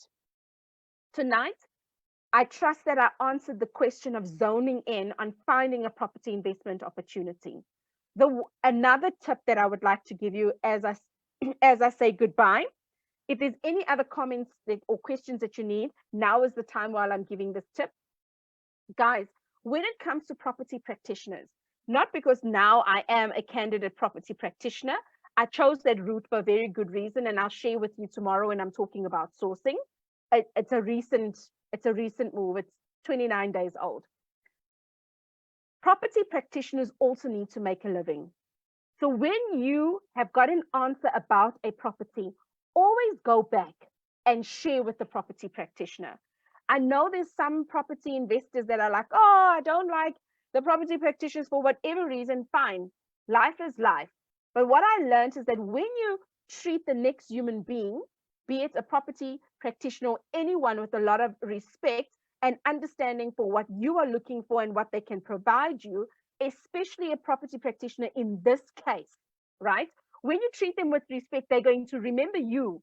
When they walk into a place where they think, yo, where do I start taking pictures of this place? Because you see, in that property, that tenant didn't even have the right to sublet. And they sublet and they put up the drywalling, okay? In this 3-bed, 1-bath with a family room and an entertainment area and a staff quarters outside, this tenant subdivided, okay? So the 3 rooms, there's a family for each room. What was even more crazy is that all of these rooms had a little person. So it had a couple and a little person. So now 3 rooms already got 9 people with this 1 bedroom with this 1 bathroom inside. The lounge was subdivided. So that's 2 more rooms. So 3 legitimate rooms, 2 rooms from the lounge area, this storeroom where something could actually fit like a bed and a TV and where the newspaper was. And the family entertainment area had a curtain. There are 7 occupants there, or should I say 7 different tenants, and the 8th one outside. The sad thing, the tenant that was staying there, obviously he's cash flowing. Why? The tenant that is staying there is getting 2,500 from each person. I want you to do those sums. 2,500 times 7. And the tenant is paying the owner 9,000 Rand. Tell me how much this person is cash flowing. And from there, that's what we call what? Drop the mic. There are crazy things that are happening out there. But when we start having our conversations specific to what we want, and we're honest with what we want, and we also in the same breath are considerate to the meanings and stuff of our words, how far can we not go? Tonight, I've shown you a lot of different tips and tricks in lead generation. I still got plenty. I've got indicators that I look out for. There are certain things I look out for in descriptions. There's a lot of stuff that I look out for. But would you agree with me right now that I gave you guys food for thought and homework to action?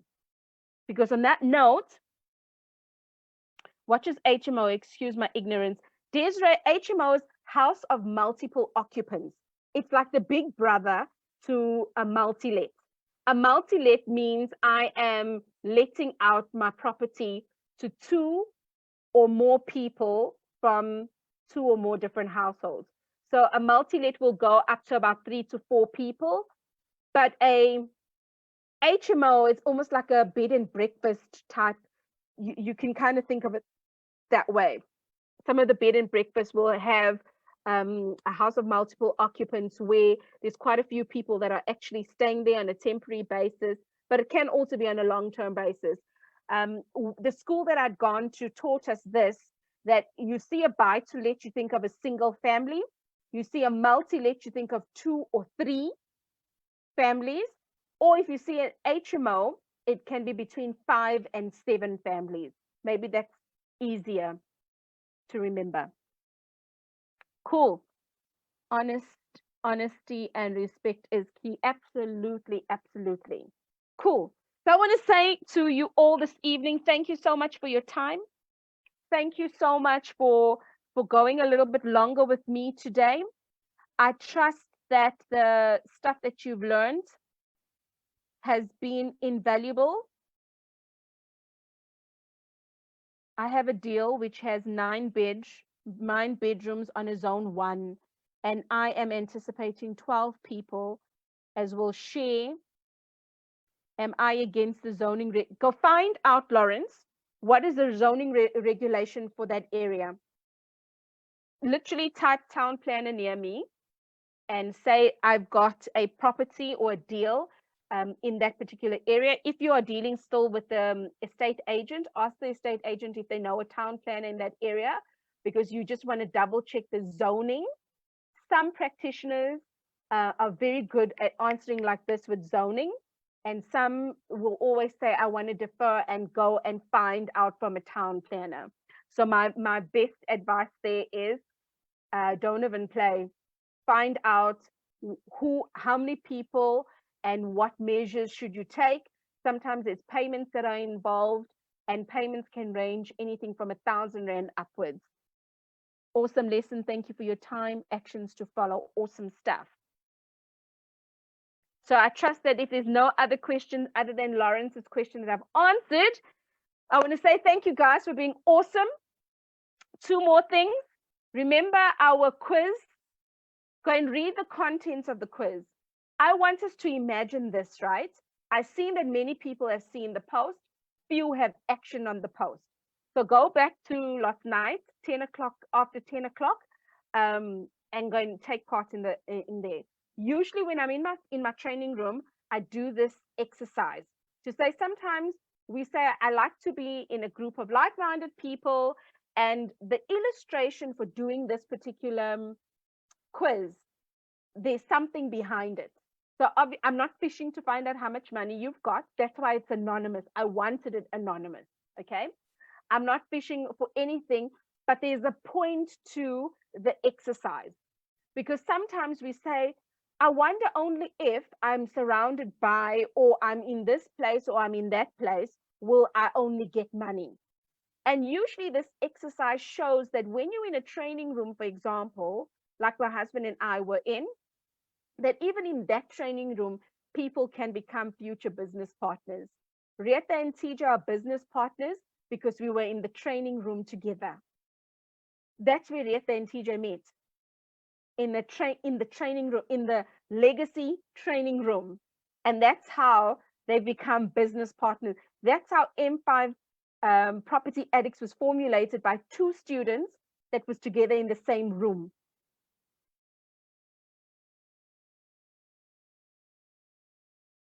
The Mabato, the quiz is, if you go back onto this group wall, just scroll to last night.